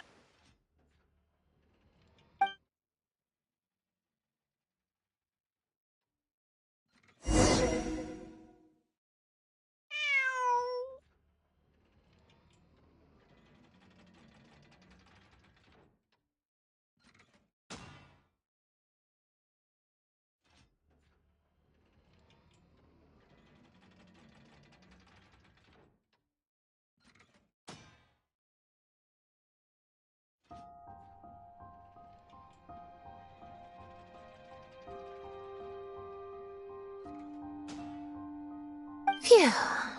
So I was right after all. It's easier to deal with the person causing the problem than the problem itself. This is it. Looks like it's just a toy.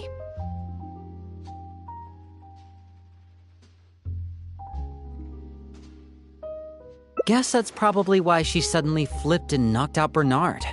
He probably knew that there were no explosives at the Society.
Well, given that she never even showed her face to Bernard and Pierre, I had my doubts that she'd have gone to the society in person to plant explosives.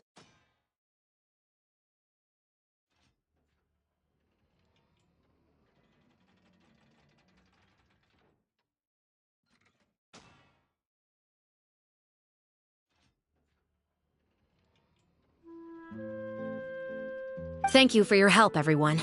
I'll take them back for thorough questioning and find someone better to take over the Humane Society.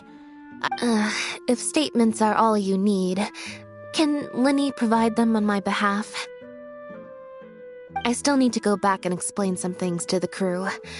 I also had an appointment with the Traveler before we got interrupted.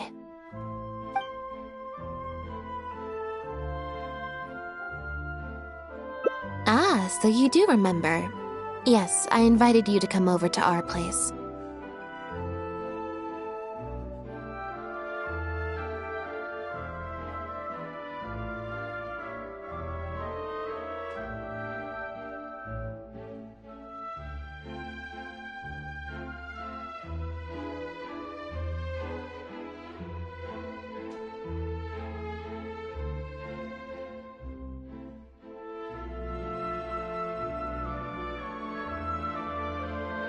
Once I'm done talking with the troupe, I'll make a nice cup of tea and bring Bonnie to wait for you outside of my door.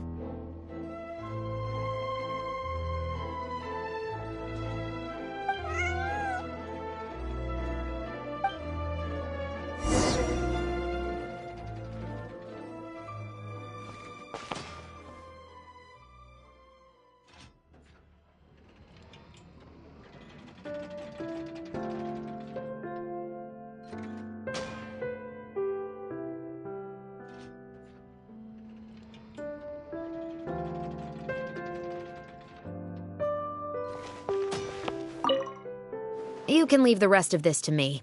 The other... another chance to escape.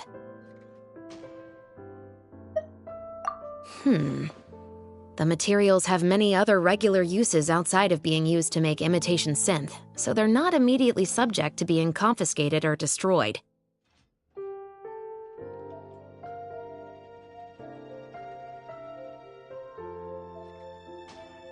The harbor would usually just seize them for some time while the customs paperwork is filled out and approved. If approved, they'd be let through, and if not, they'd be returned to sender.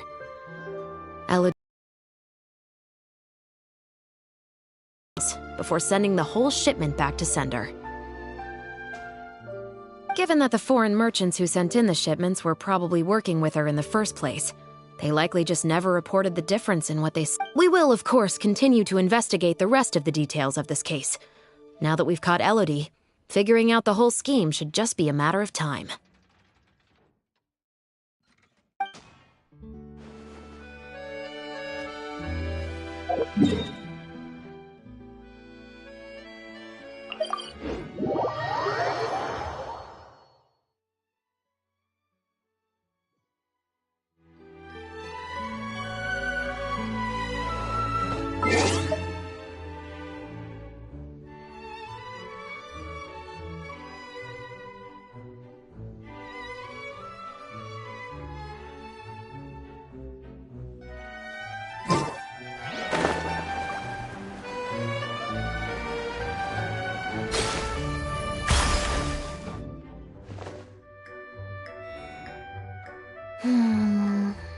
Black tea and a cute kitty.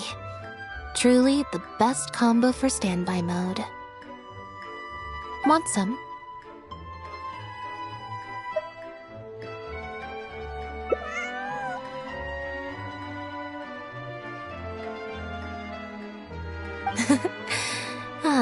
I see she's already starting to snuggle up to you.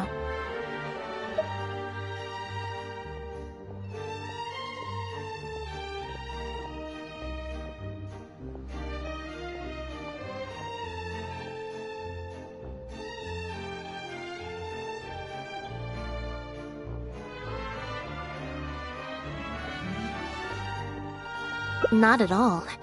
Information is indeed very important, but if you were to try to collect every piece of information you come across, your efficiency would actually decrease.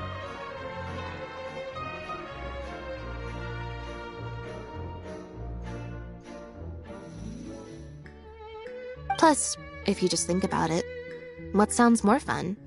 Writing a statement or enjoying a tea party? Great answer. That'd be my pick too.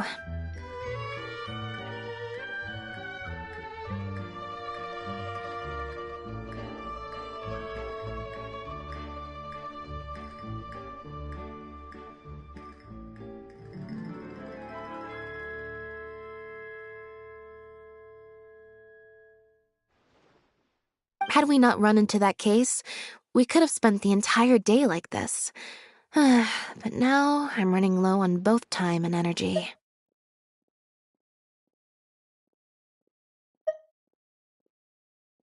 You're right. I can sense it. I'm recharging very quickly at the moment.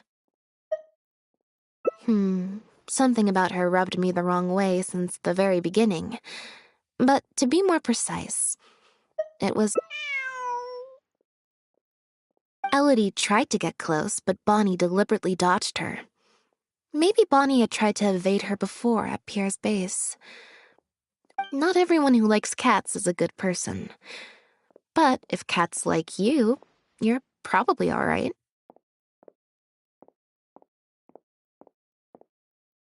Humans tend to overthink things, but cats rely on their instincts, and they're pretty she took a liking to you the moment you met.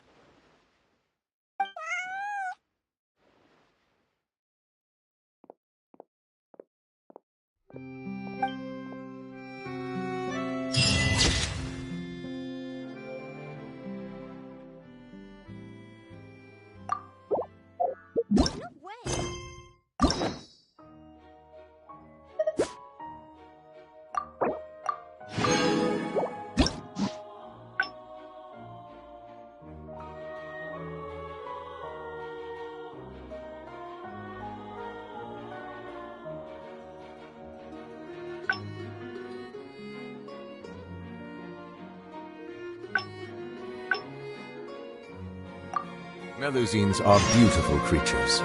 They are the pride of Fontaine. Be sure to befriend them.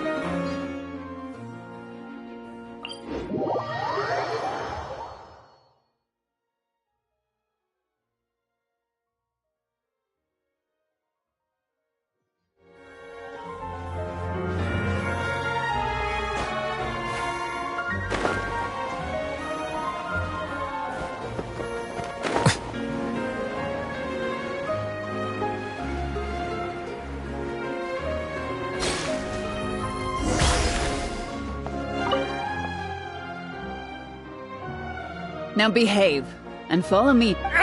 That hurt.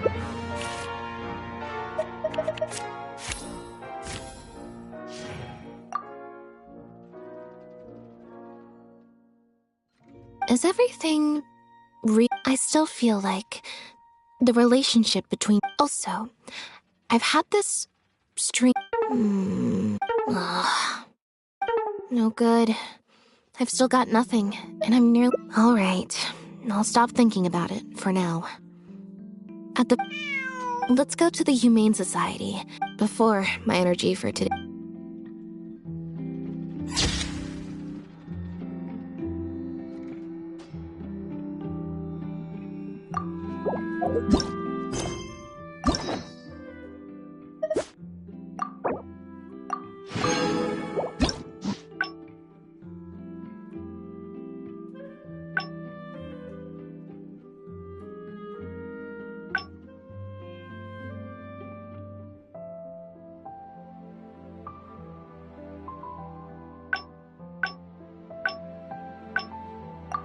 I see the value in my own work.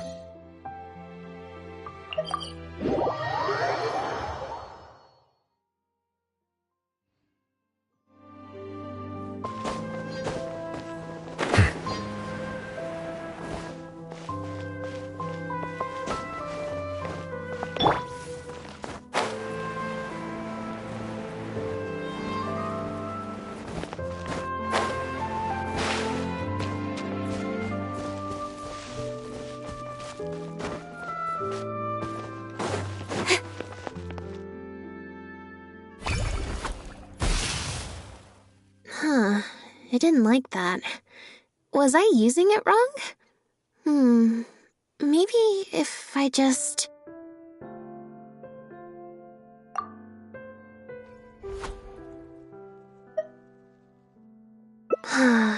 Back to the drinks reception.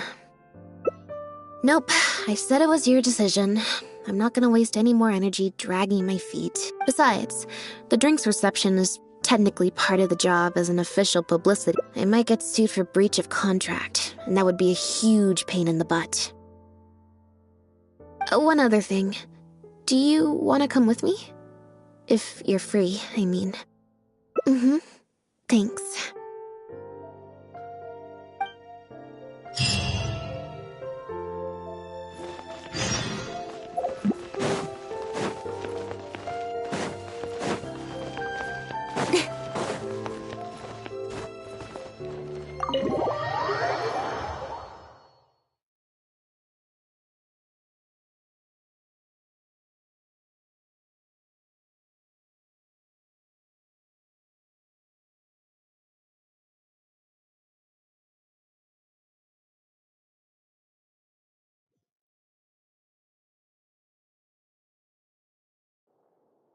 There you are, Lynette!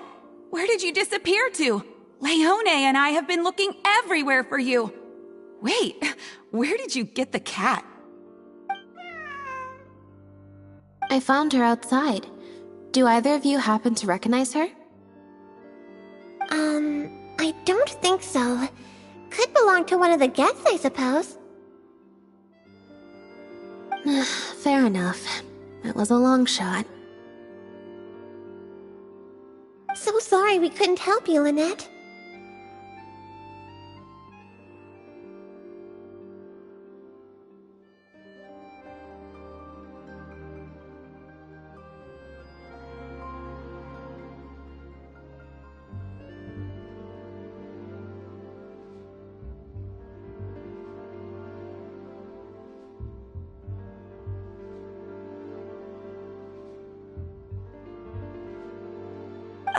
Don't worry.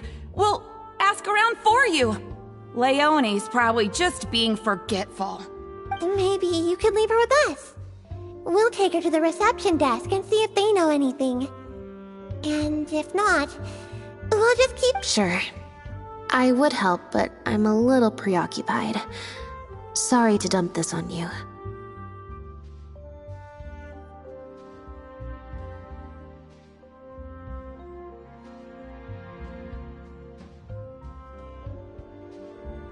It's no trouble at all.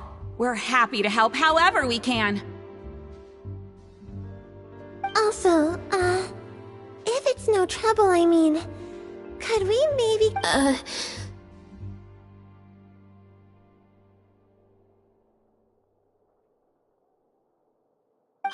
Leone! You can't spring that on her now. Not while she's working. At least one last thing, Lynette. Director Mary is looking for you. We'll take... I'm not usually required at these kinds of events, so I don't even have an event mode. Alright, guess I'd better go see the director.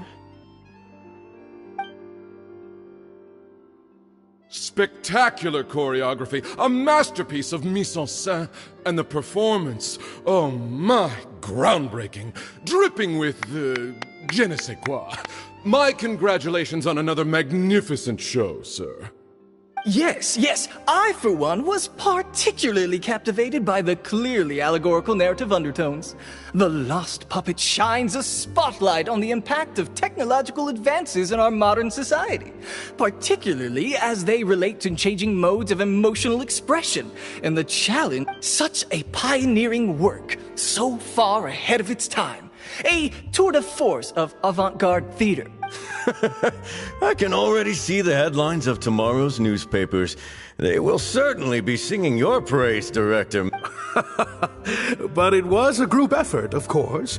To convey emotions in a silent show with no facial expressions, the entire cast had to go above and beyond. Everyone...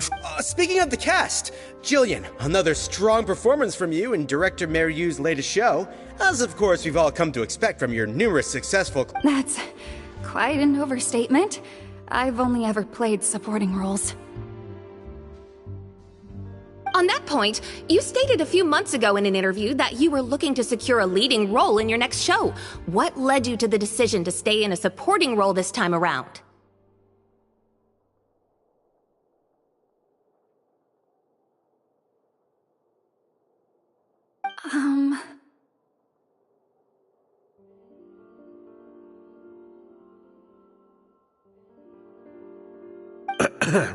We had a discussion about this, and while Lynette hadn't previously performed in an acting role, we were blown away by her talent. And she was, quite simply, this was the role she was born to play. Exactly. I was honored to share the stage with her. Lynette worked extremely hard in all of the rehearsals, and she's an incredibly talented actress.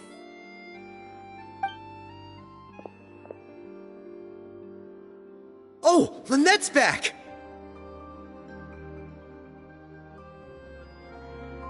Hey, Lynette, where have you been?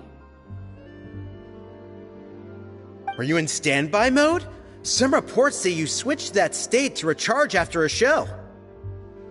Ah, method acting, of course. Such a compelling portrayal of a mechanical puppet could only be achieved by an actor who lived... Those seemingly stilted movements were in fact an inspired portrayal of the character. The ostensibly bad acting, in reality, was the product of supreme... I went outside and there was this cat there, so I played with the cat for a bit. A cat? We've long heard that you are a kind soul, as well as an incredible actress. No wonder your debut performance is... This show looks on track to break box office records for avant-garde theater. Lynette, any words for the fans? Not really, no. I believe Lynette is trying to say that the act of performance itself is the actor's true means of connecting with their fans. Oh, I see. Lynette, any comments? Right, exactly. But don't you want the fans to know how you're feeling right now, after the hugely successful opening of your first ever show? That's true. I'm sure the fans would love to learn a bit more about you, too. How interesting.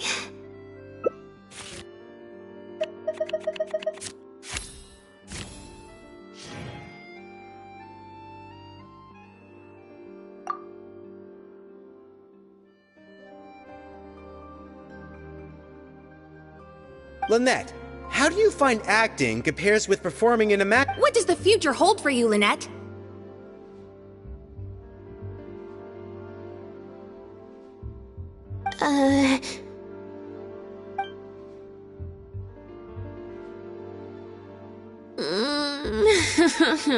Yeah, it's just... Turns out I can't cope with this stuff even... It's a power-saving mode for participating in conversation at tea parties. Normally, I can get through, but at a tea party, I'm not normally subjected to a constant stream of questions. I think I'd rather pray that I never have to do it again. Lynette, Director Mariu would like you to join the group photo to commemorate the successful opening of the show. A group photo? It's just the members of the troupe, along with Maloney and Corentin. Everyone's waiting for you. Alright then. See you in a minute. 3, 2, 1, smile.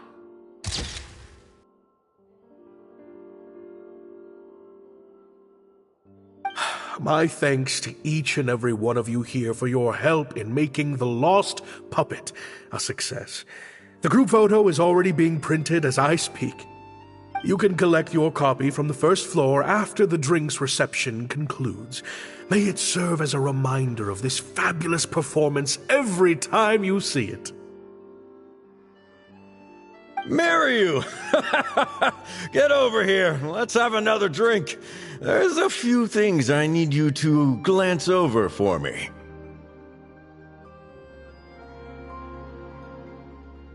I thought the group photo was the final hurdle.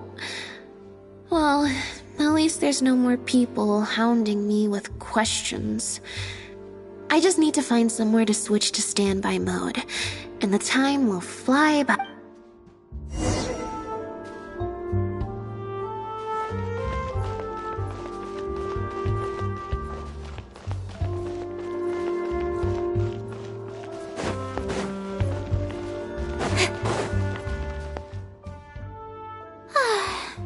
Hotel de Bour's Île Flottante is as wonderfully sweet as ever.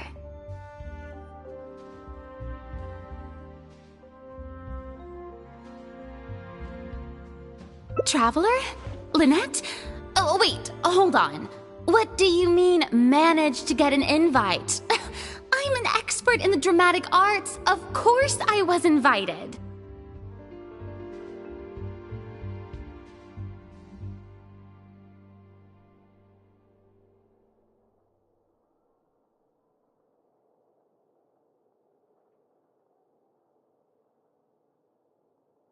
Naturally, people wanted to hear my comments on the emerging art form that is the masked mime show. Remarkable, and a very worthwhile artistic endeavor, exploring a character with no lines or facial expressions who can only communicate how they feel. Your performance was beyond anything I could have imagined, Lynette. Clearly, this was a very suitable role for you indeed.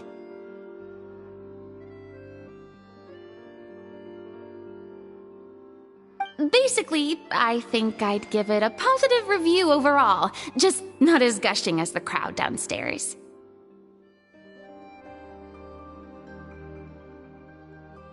So, you thought they were pretty over the top too? In fairness, it's normal to bring along some vocal supporters for publicity when a new show opens. Then again, I'm no specialist in avant-garde theater. Maybe I'm just not well acquainted with their review criteria. Or maybe it's because I came to the show with some preconceived expectations. I did happen to see the original draft of Mariu's script a while. What original draft? Oh? He didn't show it to you? It must have been a few months ago. He came to me to get some advice from an experienced performer's perspective, and then asked if I could write a few. I had a lot on my plate at the time, so I had to turn him down. I only skimmed a few sections, but they seemed quite different from the final version. I don't know. The protagonist just seemed more complex, I guess, especially in the last two scenes. Still a mechanical puppet on the outside, of course, but she seemed to have more emotional depth.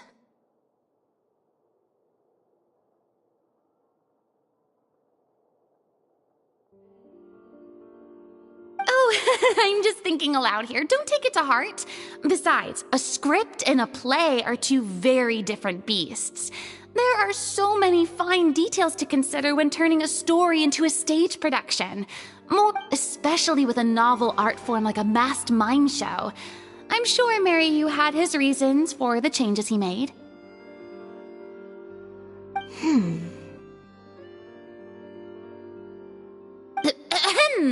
Change of topic. I see you've escaped the crowds to seek refuge on the second floor. Fame can be overwhelming at first, can't it? Perhaps you'd benefit from hearing about the experiences of a veteran celebrity. No thanks, I'm good. Pretty sure this will be my first and last time in this situation. Hey, Hey, at least let me finish. I have top tips on dealing with belligerent reporters, slipping away to hunt down snacks during the intermission.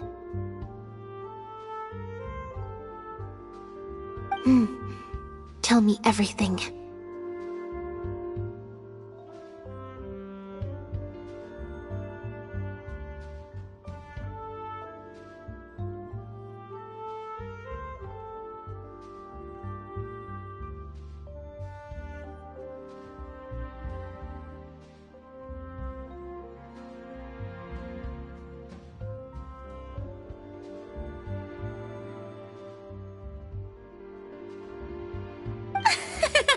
First, take a seat, mon ami. We must partake of Hotel de Boer's fine desserts as we talk, lest they go to waste.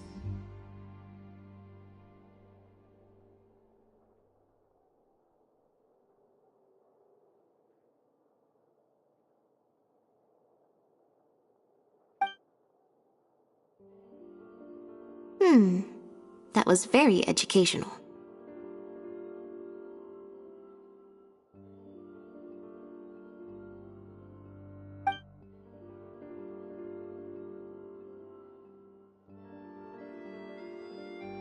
I expect most of the people downstairs have left by now.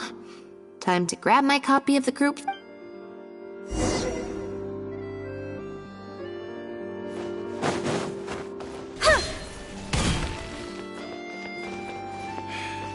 If you want tea or water, just bring those.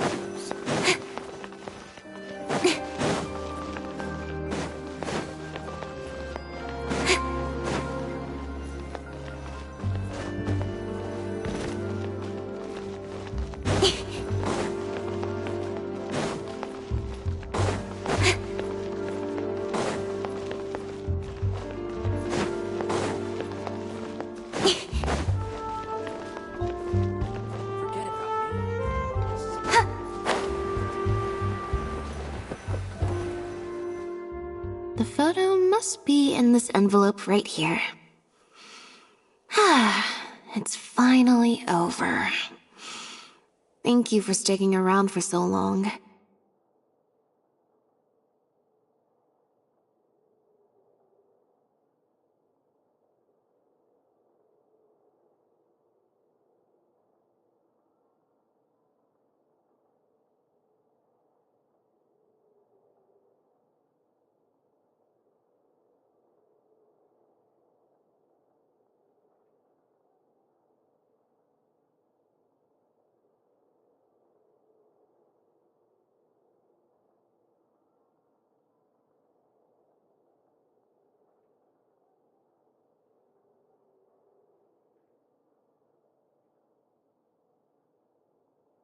If it wasn't for you, I don't know how I would have standby moded my way through the last few hours.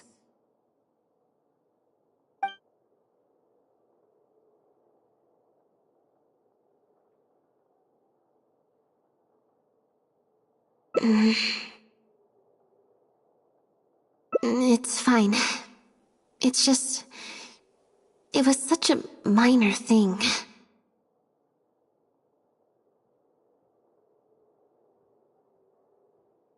While I was on stage, there was a moment when I felt like someone was looking at me. It was only for an instant, and I didn't even see who it was. But somehow, I knew it was a look of contempt.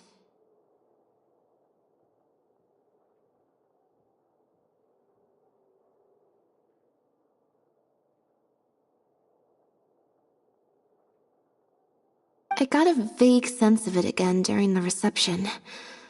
Like someone was giving me an evil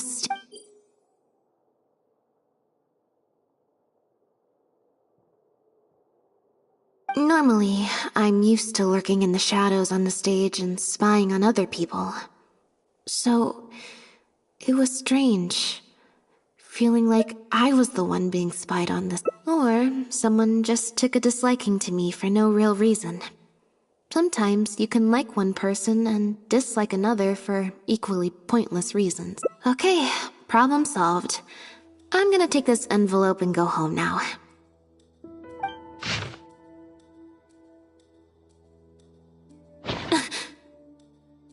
You have destroyed this work of art.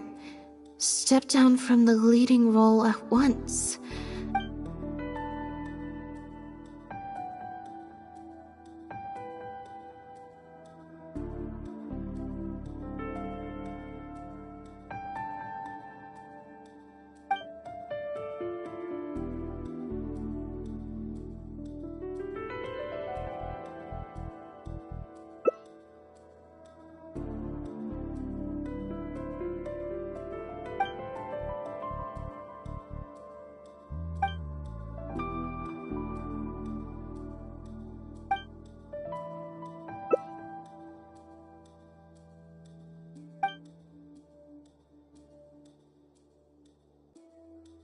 I don't think we're gonna find any more clues here.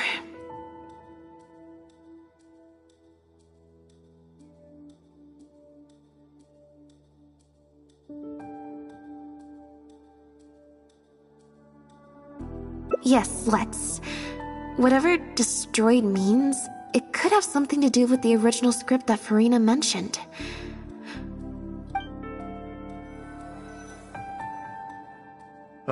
I can't believe how well the whole Lynette's debut acting role thing worked out. Even the avant-garde box. How could I ever have doubted you? If you hadn't stuck to your guns and kept sending those invitations, this up. See? I told you. All the times she'd refused in the past were all the more reason to keep inviting her, because it turns into a big talking point. Can you imagine if you'd gone with Jillian? You'd have been lucky to get half the ticket sales you've ended up with.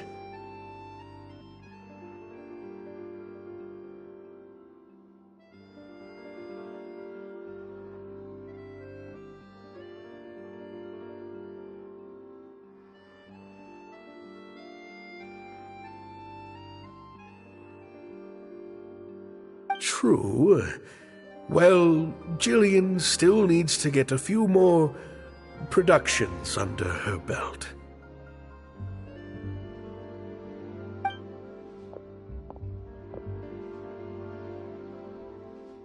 Do you have a moment, Director Mario?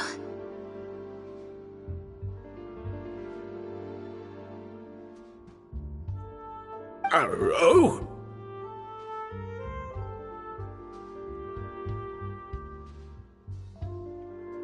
Ah, if it isn't the star of the show! We were just talking about you. Oh, and is that the legendary traveler with you?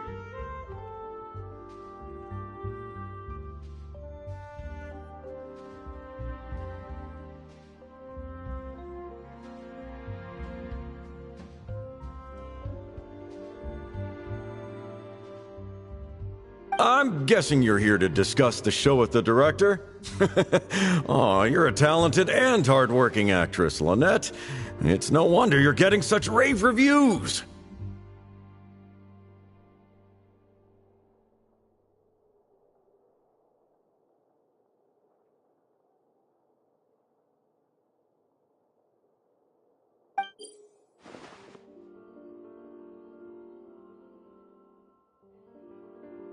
I'll leave you artists to discuss your work in peace.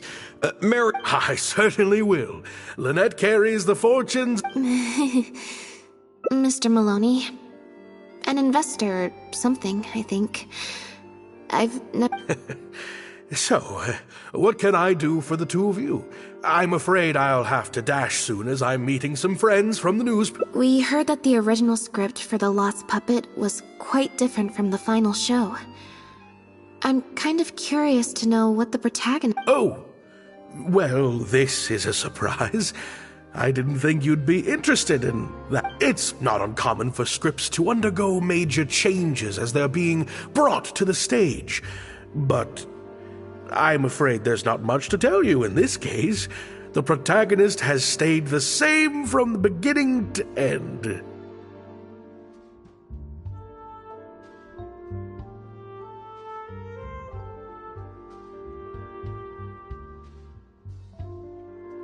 A mechanical puppet with a bumbling body but a sensitive soul. A stranger in time who doesn't belong. There's no doubt about it. You are the protagonist, and the protagonist is you.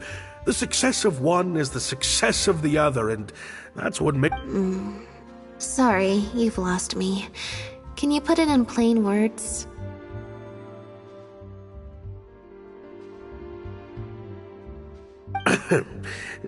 All right, then. Delving deep in the search of core truths is the job of an artist, after all. You shouldn't give your attention to early drafts of the script, Lynette.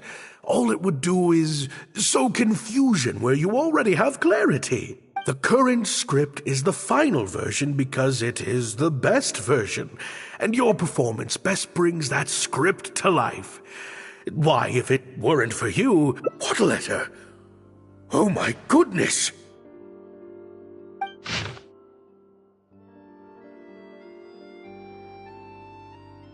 Destroyed this work of art? Really?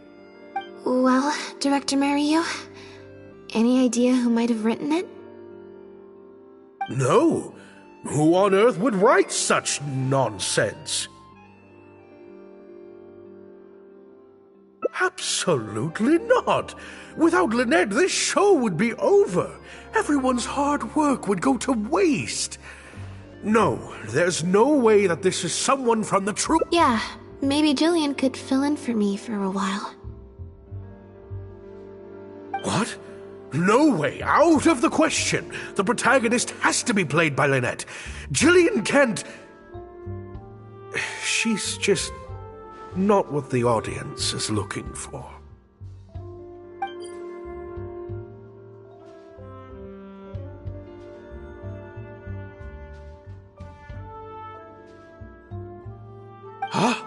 I've got it. It's a competitor. Yes, this letter must be from a competitor of ours who's trying to get under Lynette's skin. You can't lie low. That's just what they want you to do. The moment you step back from performing, they'll put their rumor mill into overdrive and drag us through the mud. A competitor? Really? Definitely. Those lowlifes. Slander and libel are all their specialties. They drown out the truth with a flood of misinformation, and they stop at nothing once they get riled up.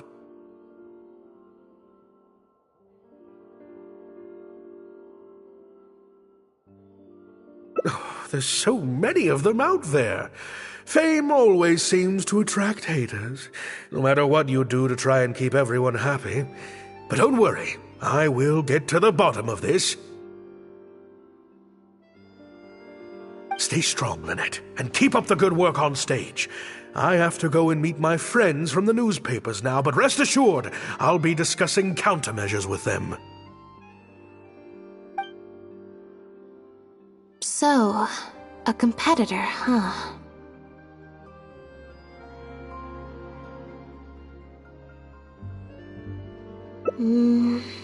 I kinda doubt it. We've dealt with those types before. Usually their goal is to steal our venue for their own show, or to cover up a scandal by planting a story. But at the moment, I don't think anyone's got a reason to do any of that stuff. Let alone pull a stunt like this. A threat letter is quite extreme. Besides, when I felt that evil stare, I'm pretty sure it was coming from somewhere. I'm actually more concerned about Mariu. When I mentioned Jillian, especially since Maloney mentioned that the initial plan was to cast Jillian as the lead. Sounds like there was an original protagonist as well as an original script. Yep, she told me she lives in the Flow of Sandra.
welcome here. I've been to the Fleuve Sandra plenty of times before.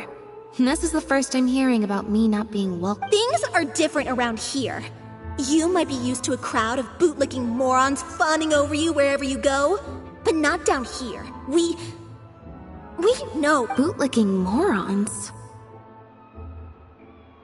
I don't know. I've never met this kid before. Gina, stop that! Go home now!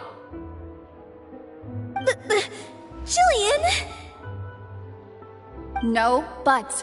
How many times do I have to tell you? That had nothing to do with Lynette. If you don't leave right now, I swear I'll never invite you to one of my shows ever again!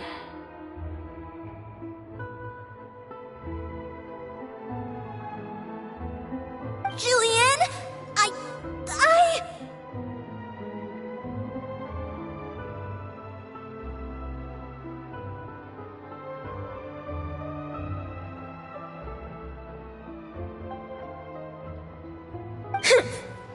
Just because Lady Farina speaks highly of you, it doesn't mean you're all that!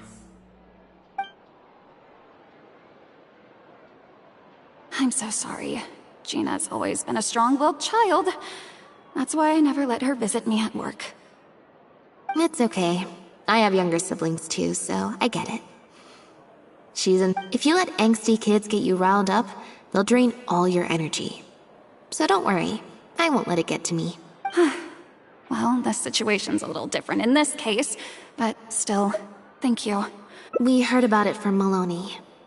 He said you were originally supposed to play the lead. Maloney, huh? Of course he couldn't keep his mouth shut. I'm sorry. I never mentioned it because Director Mariu was very clear that I mustn't let any of it affect you. What's this?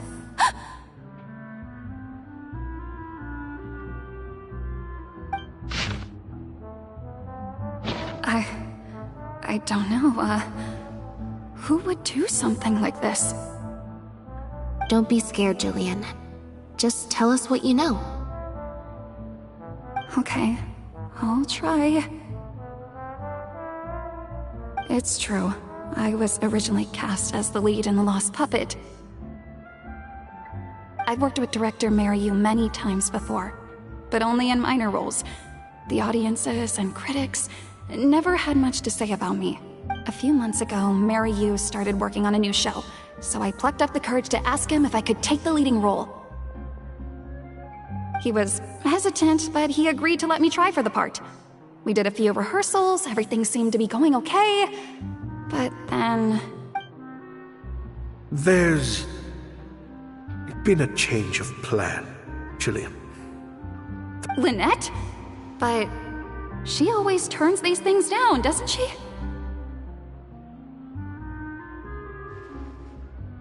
And that's why we cannot afford to waste this opportunity.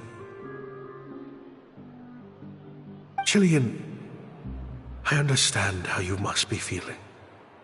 But Maloney and myself have to... Next time, the lead will be yours.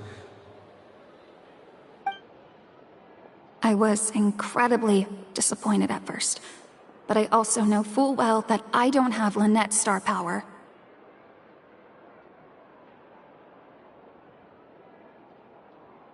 Without Lynette, how could we ever convince people to pay money to go and see a masked mime show? And if the show was a flop with me in the leading role, how would I answer to the director and the rest of the cast?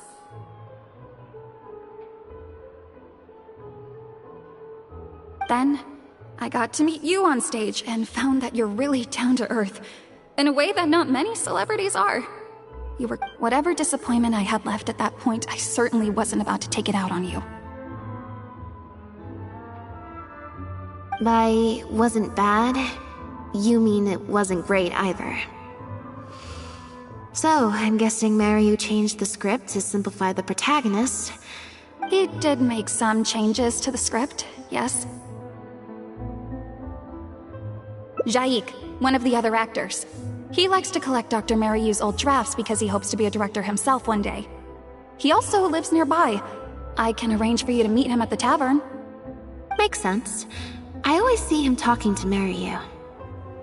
Alright, see you at the tavern then.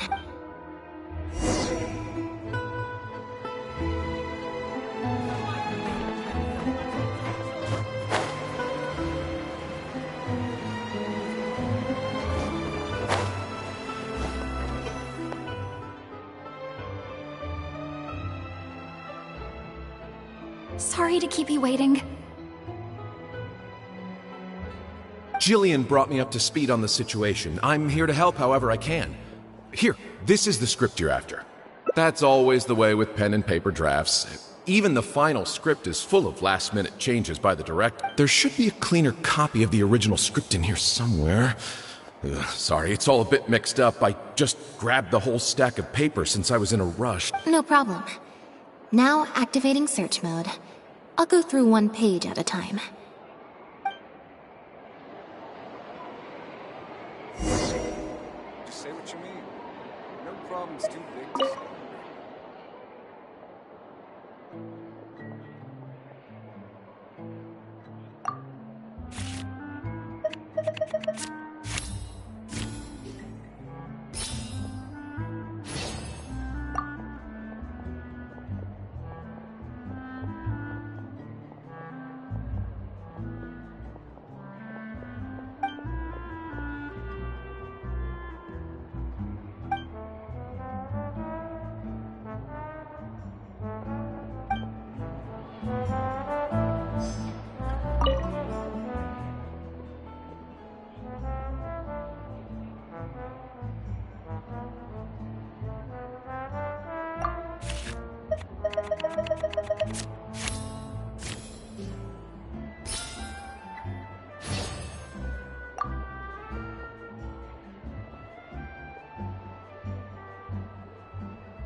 I wonder what got into Director Maryu. Maybe he's been quietly struggling with something.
The protagonist returns to the ruins where she began and performs a dance in honor of her deceased companions. She dances until her joints have... Yep, that's not something a novice could hope to pull off after just a few months of rehearsals.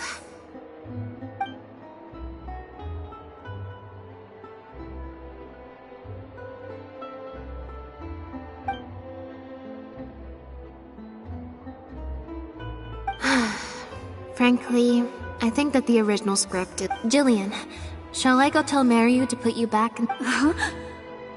What? Are you serious? But the next show is at the Opera Epiclese. It's such a huge opportunity. But not such a rare one for me, though, right? That's different. This isn't you as part of a magic duo. It's a chance to star as the main character in a show. You'll reach whole new height. Fame in small doses has its perks, but too much and I'll get overloaded. But if you play the lead, the fame will be yours, and I get to be free. Sounds like a win-win, don't you think? It'll never work. There's no way Director Mariu or Maloney would ever agree. The set for Act 4 would need to change, as would all the marketing materials. And that would mean changing actors at the last minute is just too risky. If anything went wrong, it could bankrupt the whole troupe. Plus, Maloney's friends have already published a ton of articles saying how this is the role that Lynette was born to play. If Lynette quit the show and I took her place... If Lynette left, they'd sooner stop the whole show than let me take her place. Stop the whole show? But all the people in the troupe, months and months of everyone's hard work would all be for nothing.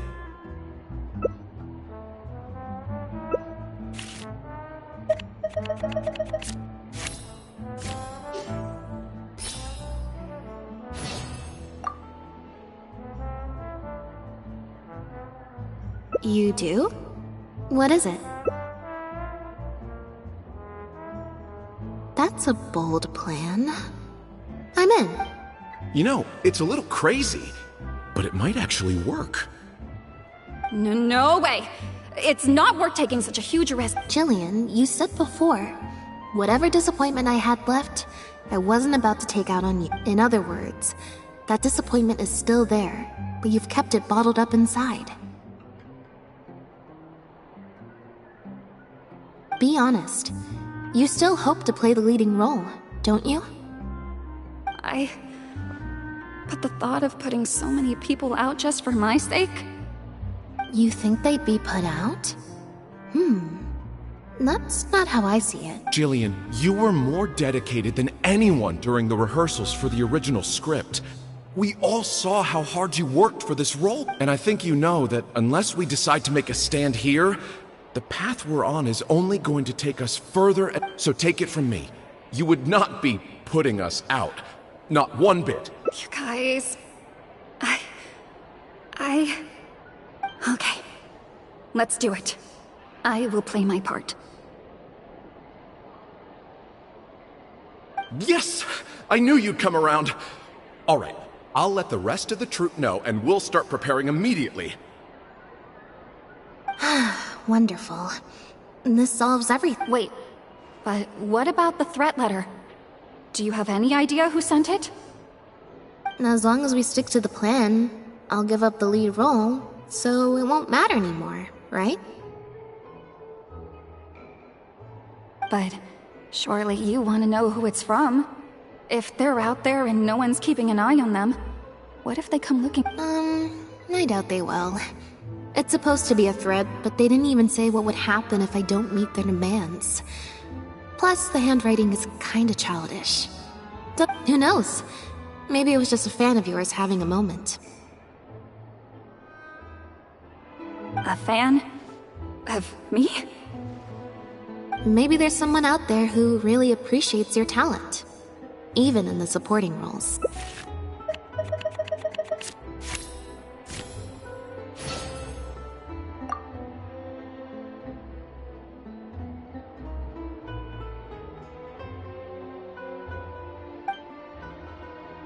It's getting late. We should be leaving. Come on.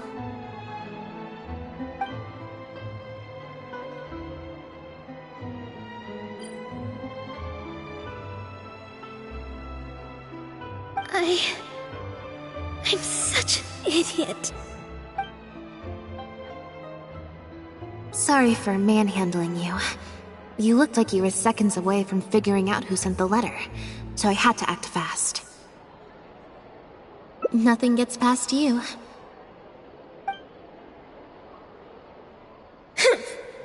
Just because Lady Farina speaks highly of you, it doesn't— I'm so sorry. Gina's always been a strong-willed child. That's why I never...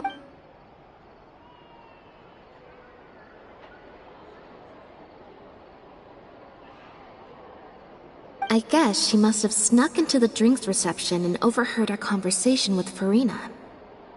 She idolizes Jillian, both as an older sister and an actress.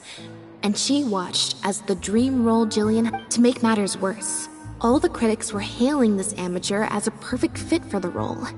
And even Fontaine's former biggest star. Yeah, that pretty much sums it up.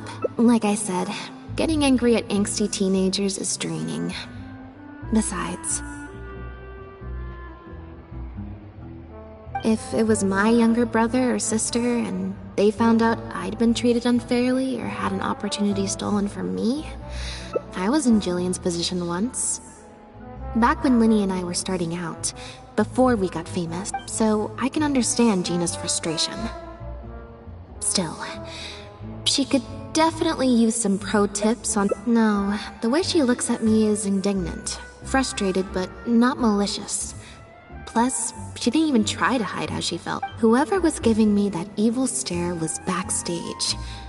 Blending into the crowd at a drinks reception is one thing, but trying to blend in backstage, where everyone's on high— we'll find out who it is before too long.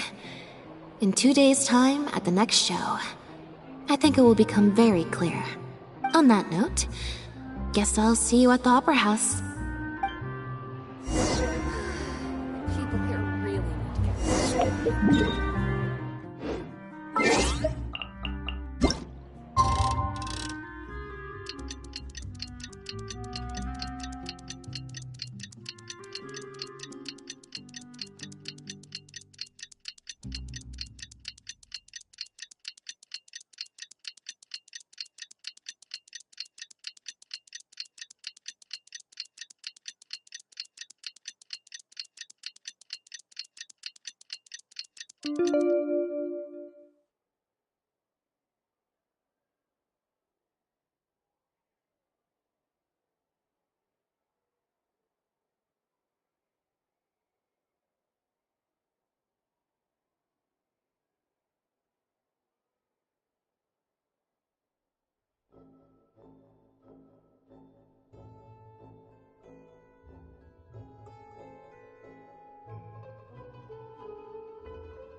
Seems like the stories here never have a happy ending.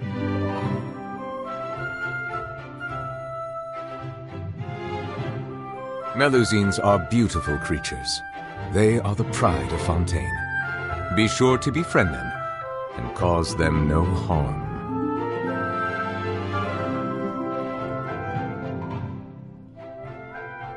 Seems like the stories here never have a happy ending.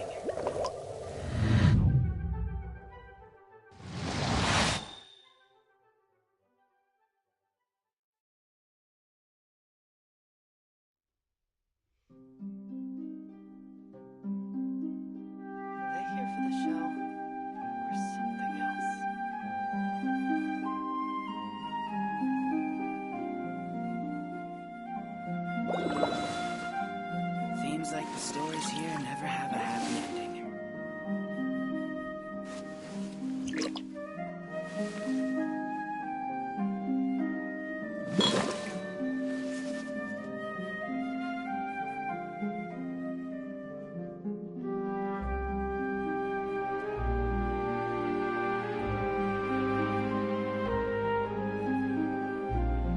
Seems like the stories here never have a happy ending. I see the value in my own work, but I also see the meaning in all the endeavors of the people of Fontaine. I believe I will continue to take pride in fulfilling my duties.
Oh, you're here!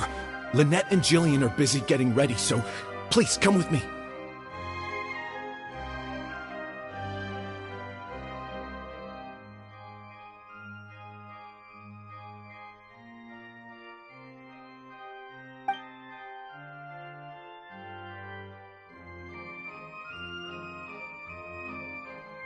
That puppet in the middle, is that Lynette? She's so pretty. It's starting. Keep your voice down.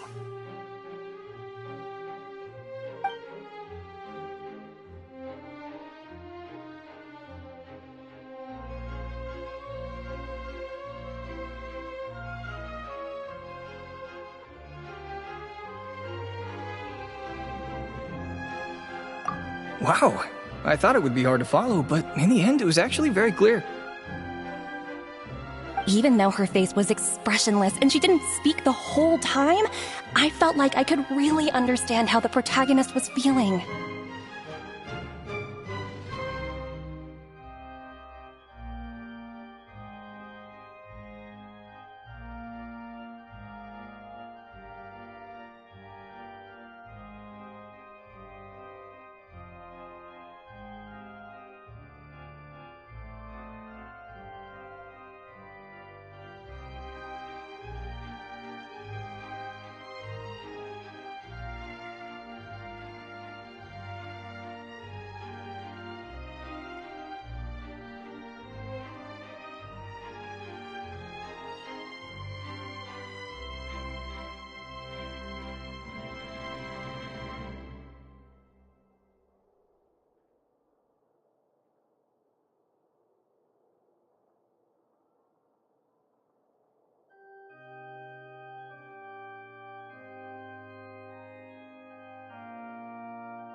Director Mariu really is a master of his craft.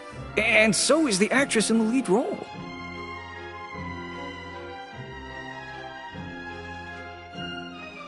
I have a friend who saw the show on the opening day. They thought the critics overstated how good it was, but... I can't believe it's only been a few days since the last show. Lynette's improved so much. Just wow! I'm speechless. Words simply cannot do justice to the sheer excellence we witnessed from Lynette on stage today.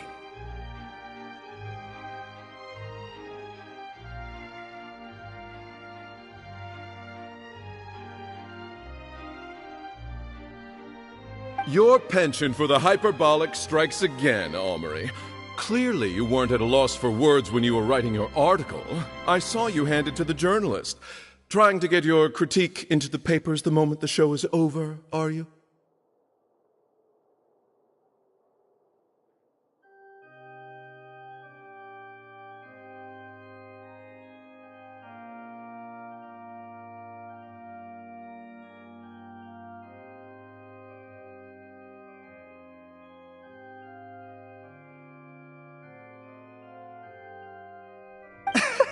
Well, you know how it is.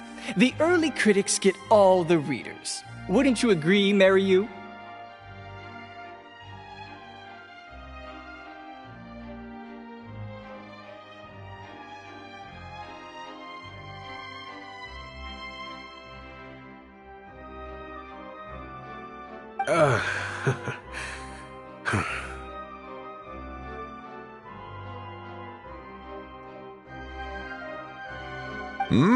What's the matter? Cat got your tongue? The first half was a huge success. Even I could tell the acting was top tier. My apologies, Mr. Maloney. Please excuse me for a second. Oh, very well. Hey, while you're at it, this might be a good time to talk future collaborations with Lynette.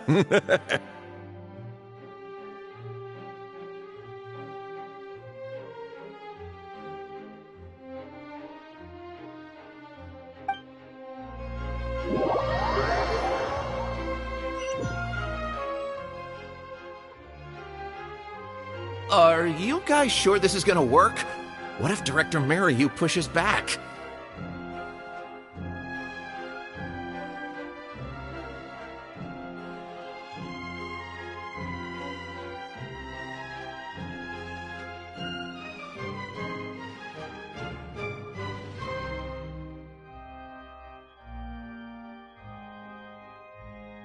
We're already halfway there. We can't back out now.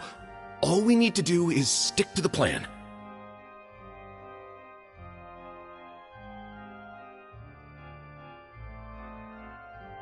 What is this plan that you're so intent on hiding from me, Director Mariyu! I thought you were talking to Maloney and the critics.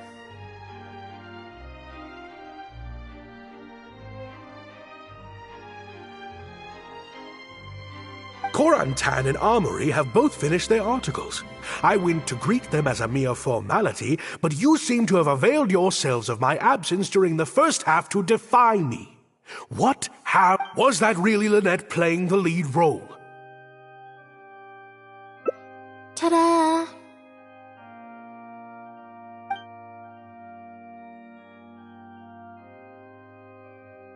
Director Mariyu?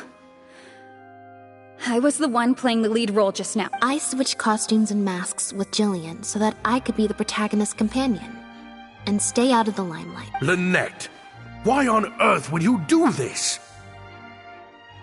You know my acting is amateur.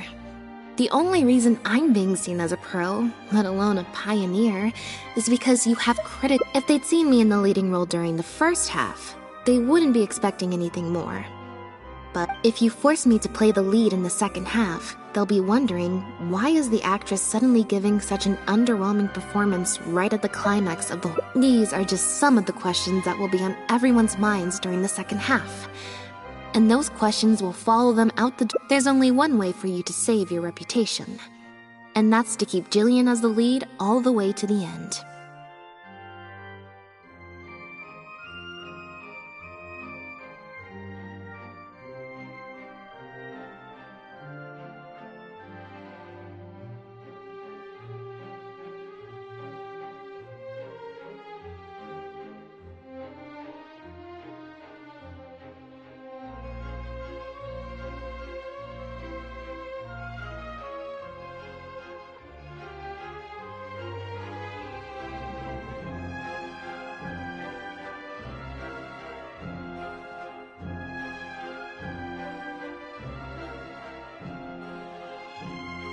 Absolutely not. I'd sooner announce that we're having technical difficulties and need to stop the show.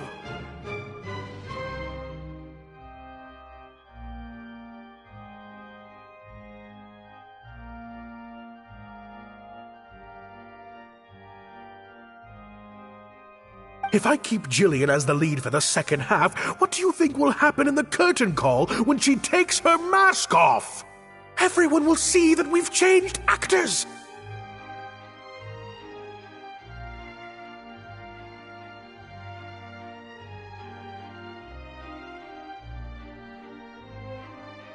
What will your fans think? They're only here because of you. And what about all the critics who support you? There'd be tickets to refund, fines to pay for breach of contract. The whole troupe's hard work would go down the drain. Don't you see how much this would cost us? You can't just take a job on a whim, then abandon your responsibility the moment you don't feel like doing it anymore. You're playing games with other people's hopes and dreams.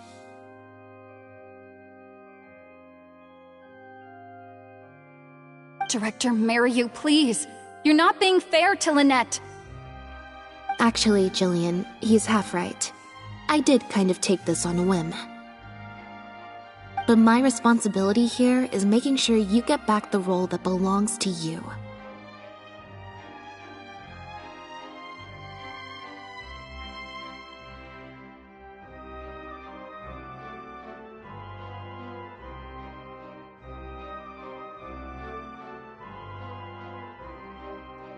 And I guess part of that responsibility lies with me, considering I badgered you into accepting the job. Sorry I'm a little late to the show. Work's been keeping me pretty busy lately.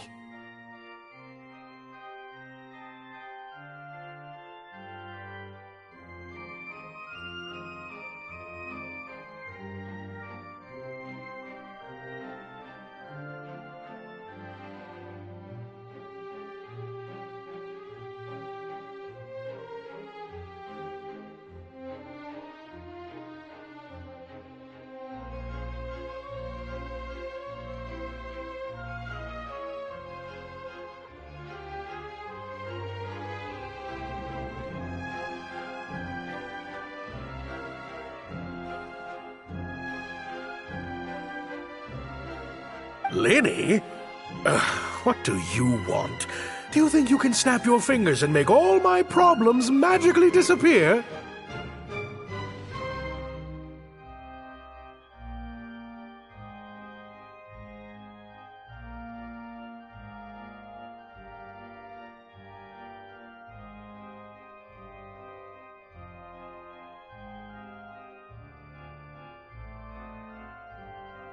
That might be a little tricky, but instead, I could make something else magically appear.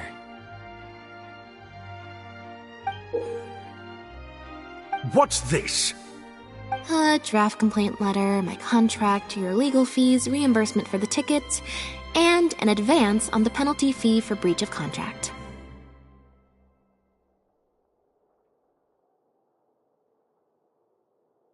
Mr. Mariu, I'm stepping down from the leading role, regardless of whether you choose to cancel the rest of today's show.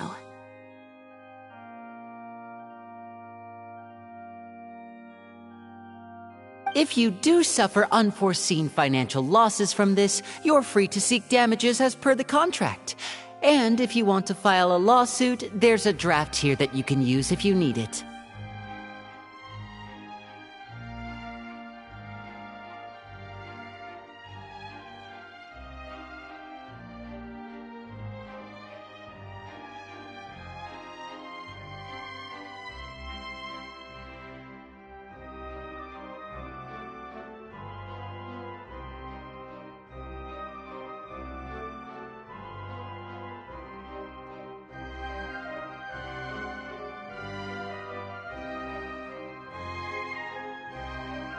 What the... I can't believe this. You're literally handing me a lawsuit against you with a straight face.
Of course.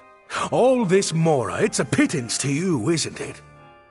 Look at us. We're huge stars. One minute we want to go on stage. The next we feel like backing out of the contract. But that's okay. We're famous. We can afford it.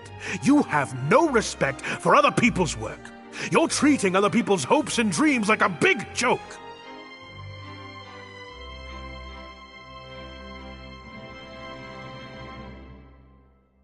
You don't give a hoot how much this show means to other people. You don't even care that the whole production might have to shut down That's not true. I do care. And I'm under no illusion as to how much this show means to you. Oh, brilliant deduction there. Of course it means a lot to me. This is my show. That's the only reason I asked you to be in it in the first place.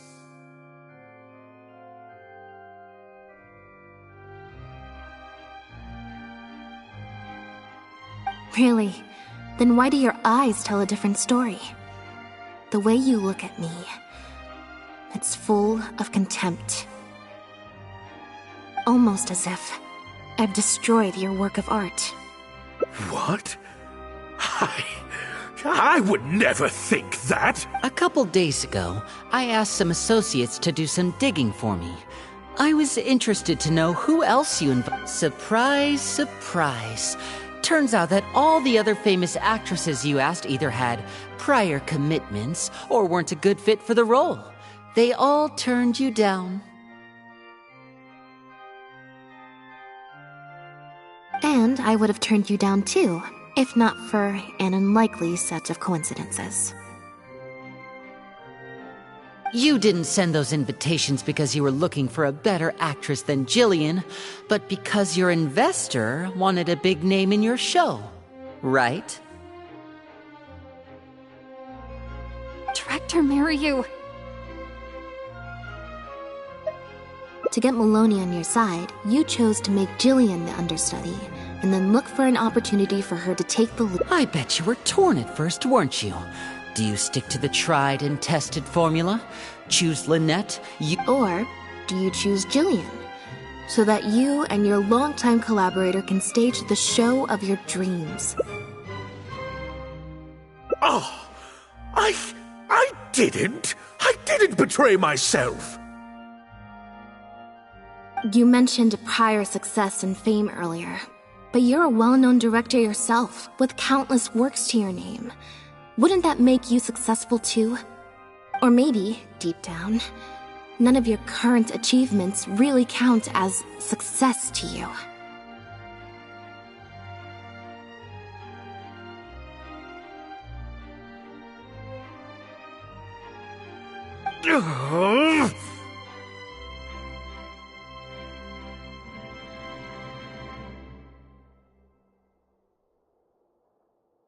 Right now, you have an opportunity to send Jillian onto that stage and perform the second half as you always imagined it, faithful to your original script. Your work would be displayed for all of Fontaine to see. Did you say perfect?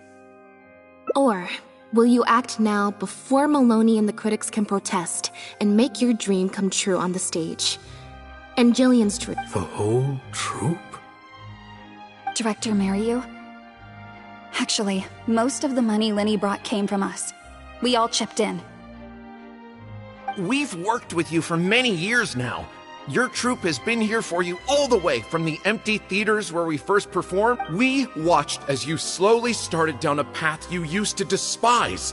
The path of powerful connections, drinks receptions, backdoor deals with... But this is just a temporary measure. I did it for the good of the troupe. And besides, this is how the whole industry works. Everyone else is... Yes, we know. Back when you started, you had to bite the bullet and do these things to keep the troupe afloat.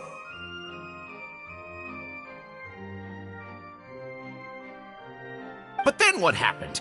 You began to embrace these methods more and more, becoming so reliant on them that every show you put out is overhyped by the media, and every script you write is edited to suit some celebrity's needs.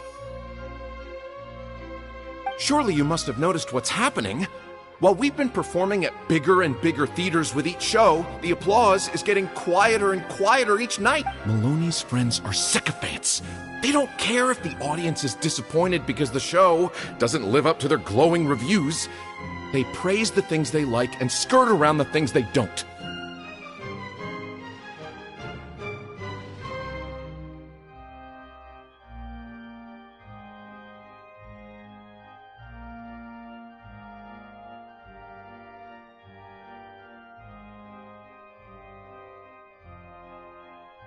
Look, I know everyone's using the same promotional tactics, but does that really make it okay? Well, it's just a stopgap solution. As soon as I've made enough Mora, I'll stop. Next time, huh? Yeah. Next time, you won't use your connections. Next time, you won't pay off the critics. Next time, you'll let Jillian play the lead. Unfortunately, it doesn't work like that. If you make some money once, you'll want to do it again. Then again, slowly but surely, you turn your back on your dreams.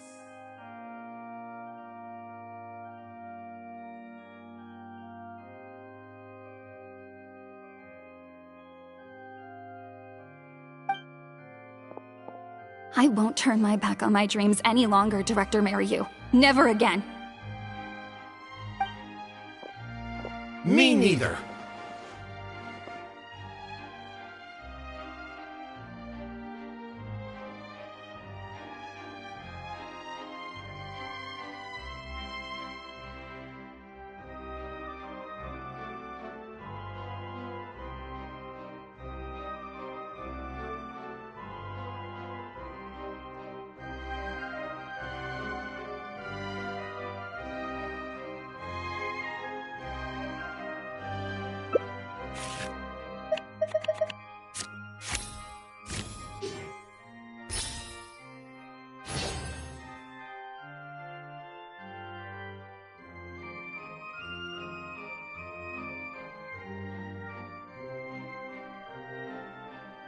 I had dreams.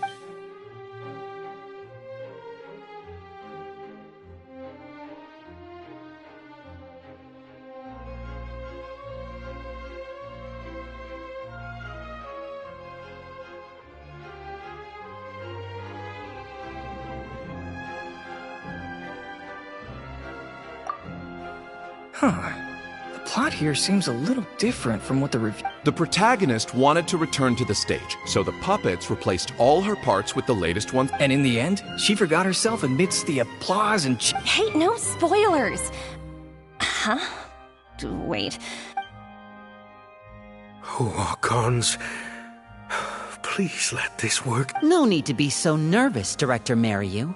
We only told you Lynette would be quitting the show to get you to make a decision. But in truth, I believe that if we choose our words carefully, there's no reason we can't get Maloney to come around and keep the show going. You really thought this plan through. But I'm not upset about what you've done. What's worrying me now isn't how Maloney will react or whether the show will get cancelled.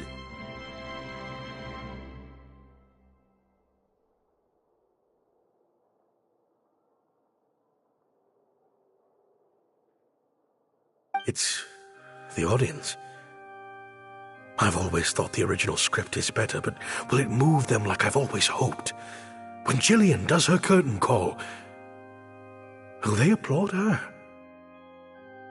What if people only came to see the show for Lynette? And because of the reviews, what if they don't really care about the show at all?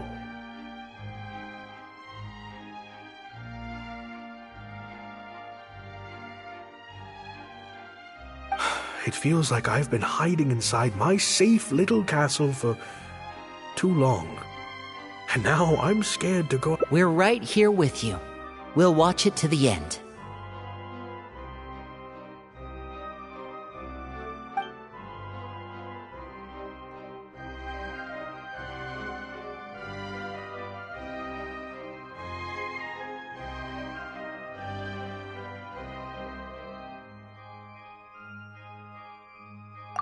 Wow. Okay, this ending is much better.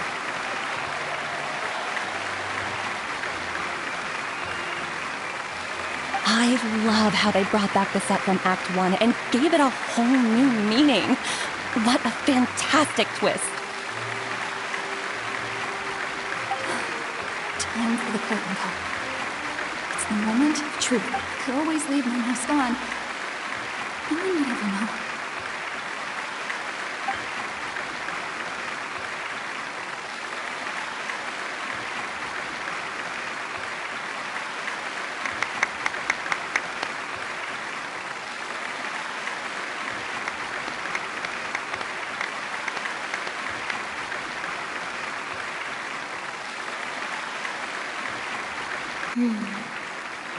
This is what fame looks like.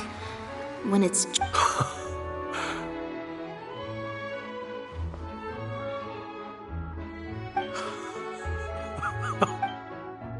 Jillian, you were amazing! Syra was tearing up when you did your final solo dance. Well, so are you. Really? I was so nervous. My legs felt like they turned to jelly.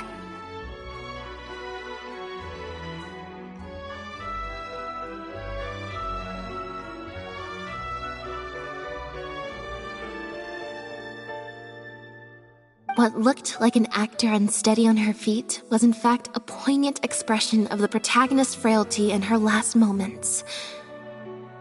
Or whatever.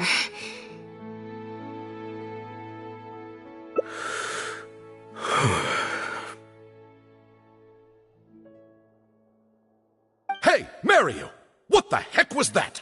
Why wasn't Lynette playing the lead? Our articles are already going to press. You better have a good... Hey now, it was all of our... Hold on. The decision was mine, and mine alone. They had nothing to... Marry you! So it was you! Well then, I trust you'll have no objection to me pulling the plug on this production. Director Mariu, Mr. Maloney, what on earth is going on? Why was Lynette not in the lead role?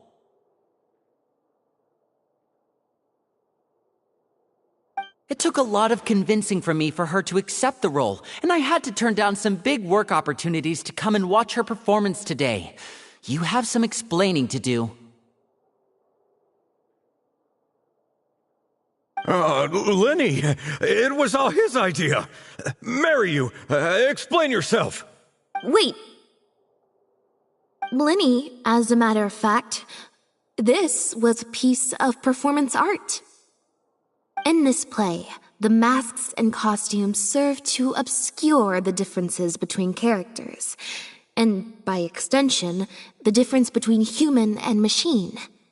We took that idea to the next level with an actor swap, blurring the lines between one performer and the next. So it's... What?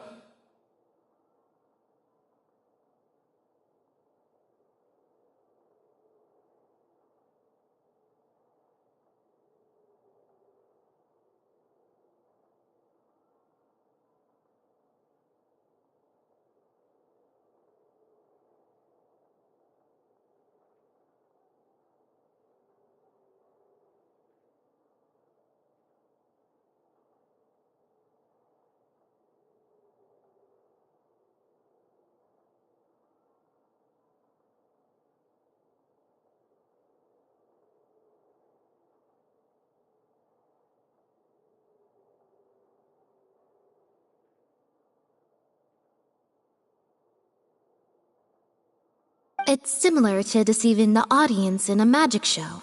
We employed this technique as a means of breaking the fourth wall. It allows the audience to more intuitively understand the cognitive dissonance felt by the protagonist as a machine trying to reconcile the notion of her humanity. Hold up. What is this nonsense?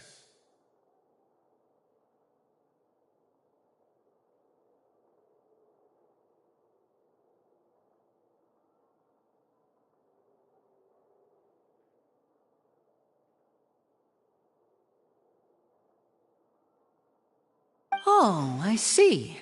Well, bravo, Director Mariu. You even had me fooled. That's probably more because you just don't really understand avant-garde art very well, Lenny. Maybe so, maybe so. Well, perhaps it went over my head, but I'm sure our experts here saw the whole thing coming a mile away.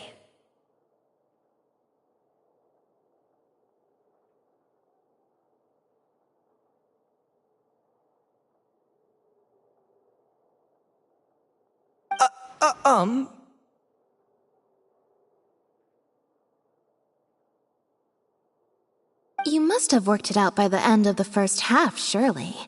Mr. Amory, I just heard that you... Yes, you're right. Director Mariu and I are old friends. You should have said something. Then I could have played along even better. Yes, well, to deceive the audience, you must first deceive your closest companions. I have to give credit to Lynette and her experience in performing magic. That's what inspired me to take my art to the next level.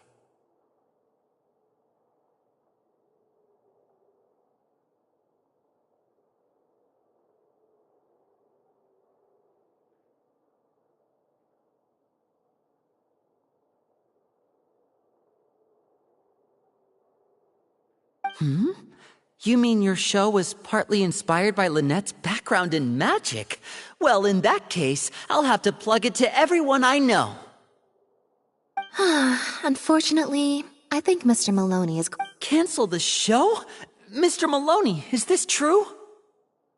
While I accept that deceiving the audience in the manner you did certainly has artistic merit, this is not a very valid criticism, and one that I humbly accept. If that happens, we're prepared to reimburse. Plus, it looks like Jillian is better than me at delivering the excellence people want to see.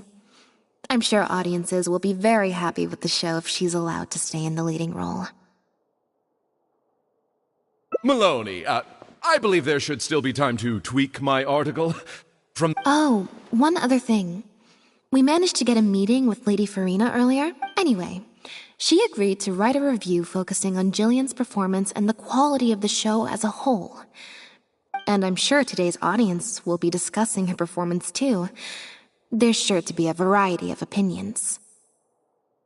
Oh, I mean, art at its finest, clearly. But I'll have to give it some thought before... Oh, of course. Always good to put some thought into these things. Especially now, with a growing range of voices out there. I imagine competition for readers becomes more fierce when everyone's discussing the topic.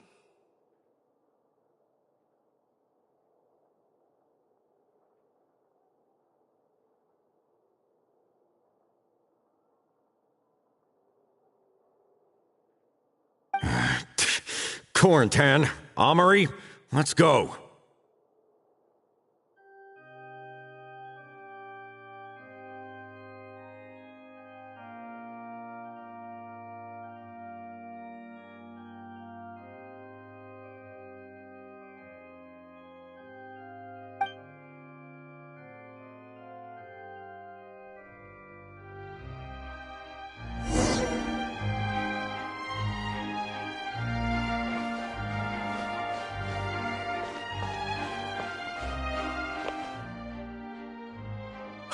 Thank you both so much. Without the two of you, who knows how much further down that cynical path I would have gone. I always told myself that once I'd made enough Mora, I'd get back to doing what I... Just like those critics with their dishonest reviews, I became all about the trappings of success. At the expense... You're right. Yes. Anyway, enough about my problems. What are we going to do about the threat letter that Lynette received? I've been looking into it a lot over the past couple of days, but it... Ah, yes, about that. Lynette, do you have a moment? Wait, you're Jillian's sister, right? I'm sorry. Gina insisted on coming to see Lynette.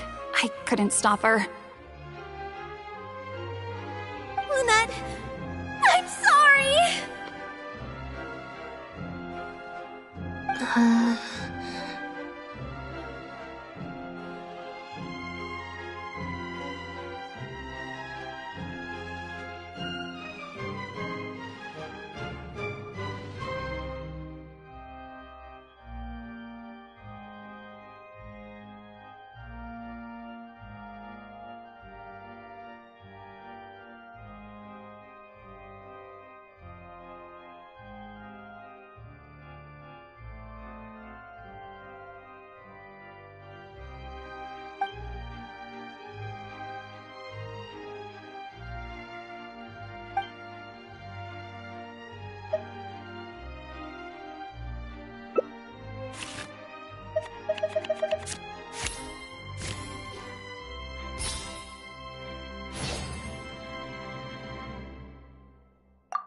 Yeah, me neither. Wait, Oh, do you mean when we ran into you at the Fleuve Sandra? And you said some mean things to me? As I recall, you were only trying to look out for your sister. It was just a few words. Oh.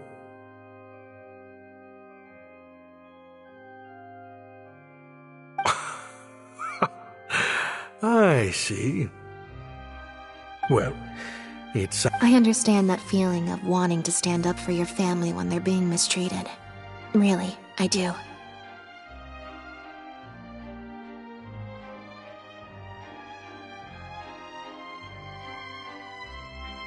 But next time, maybe consider a different tactic? Something you can pull off more effectively. Got it. Thank you, Lynette. Why do I feel like I'm missing something here? Hey, here you are. I was wondering where you'd all run off to. Great! Everyone's in one place. That makes this so much easier. What do you think? It's group photo time! We have to commemorate the debut of The Lost Puppet Director's Edition. Okay, everyone, we all have pretty awkward smiles on our faces in the photo from Hotel de Boer, so this time, no forced smiles allowed.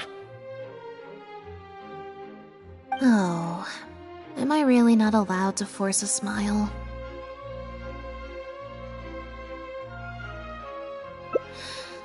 I'll try, I suppose. I think I can manage.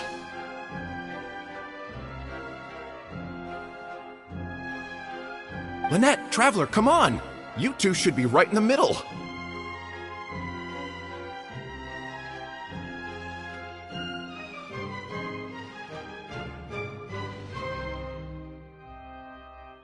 Three, two, one, smile!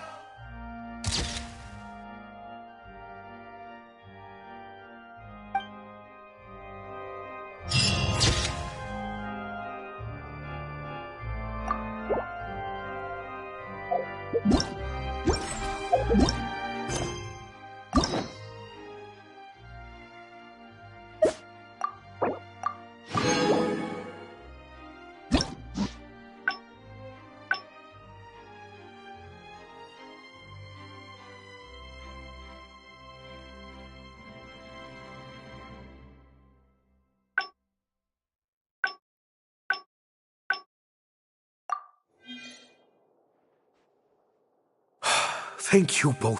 I always told... Just like those critics. You're right. Anyway, I've been looking into it a lot. That letter? What? Gina? Director, it's time for... I think we can't... Lynette, Gina must have been worried sick about me. I'm sure even she wouldn't do something so stupid if she was in her right mind. I'm so sorry. I promise I'll make it up to you somehow. Jillian, no! This is completely my fault, and I'm the one who should have to bear the consequences. I got the wrong end of the stick and completely misjudged Lynette. Well, since I haven't actually suffered any losses, seeking redress could be... Maybe we could just...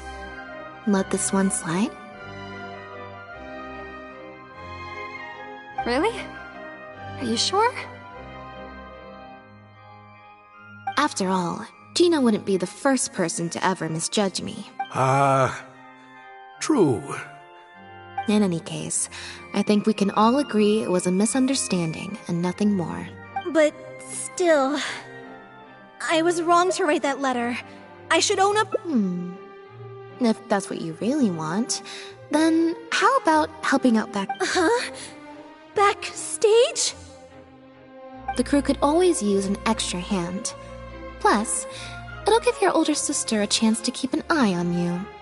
And stop you getting into it. Thank you, Lynette. Really. Thank you so much.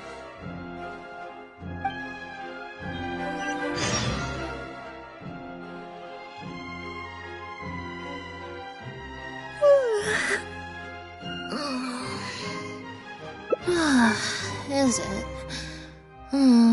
I'm so much more at home here in the audience. Mary said she's a very promising young actress, and she has natural chemistry with her older sister.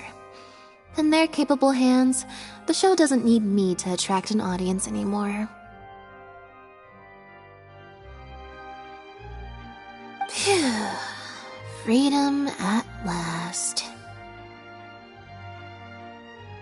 Fame is more trouble than I'm happiest when I get to sit in a quiet place. Yep, exactly like I'm doing now.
Huh, I didn't like that.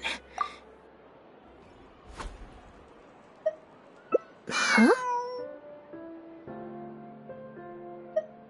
What you're saying is, since nobody's... Is that really okay?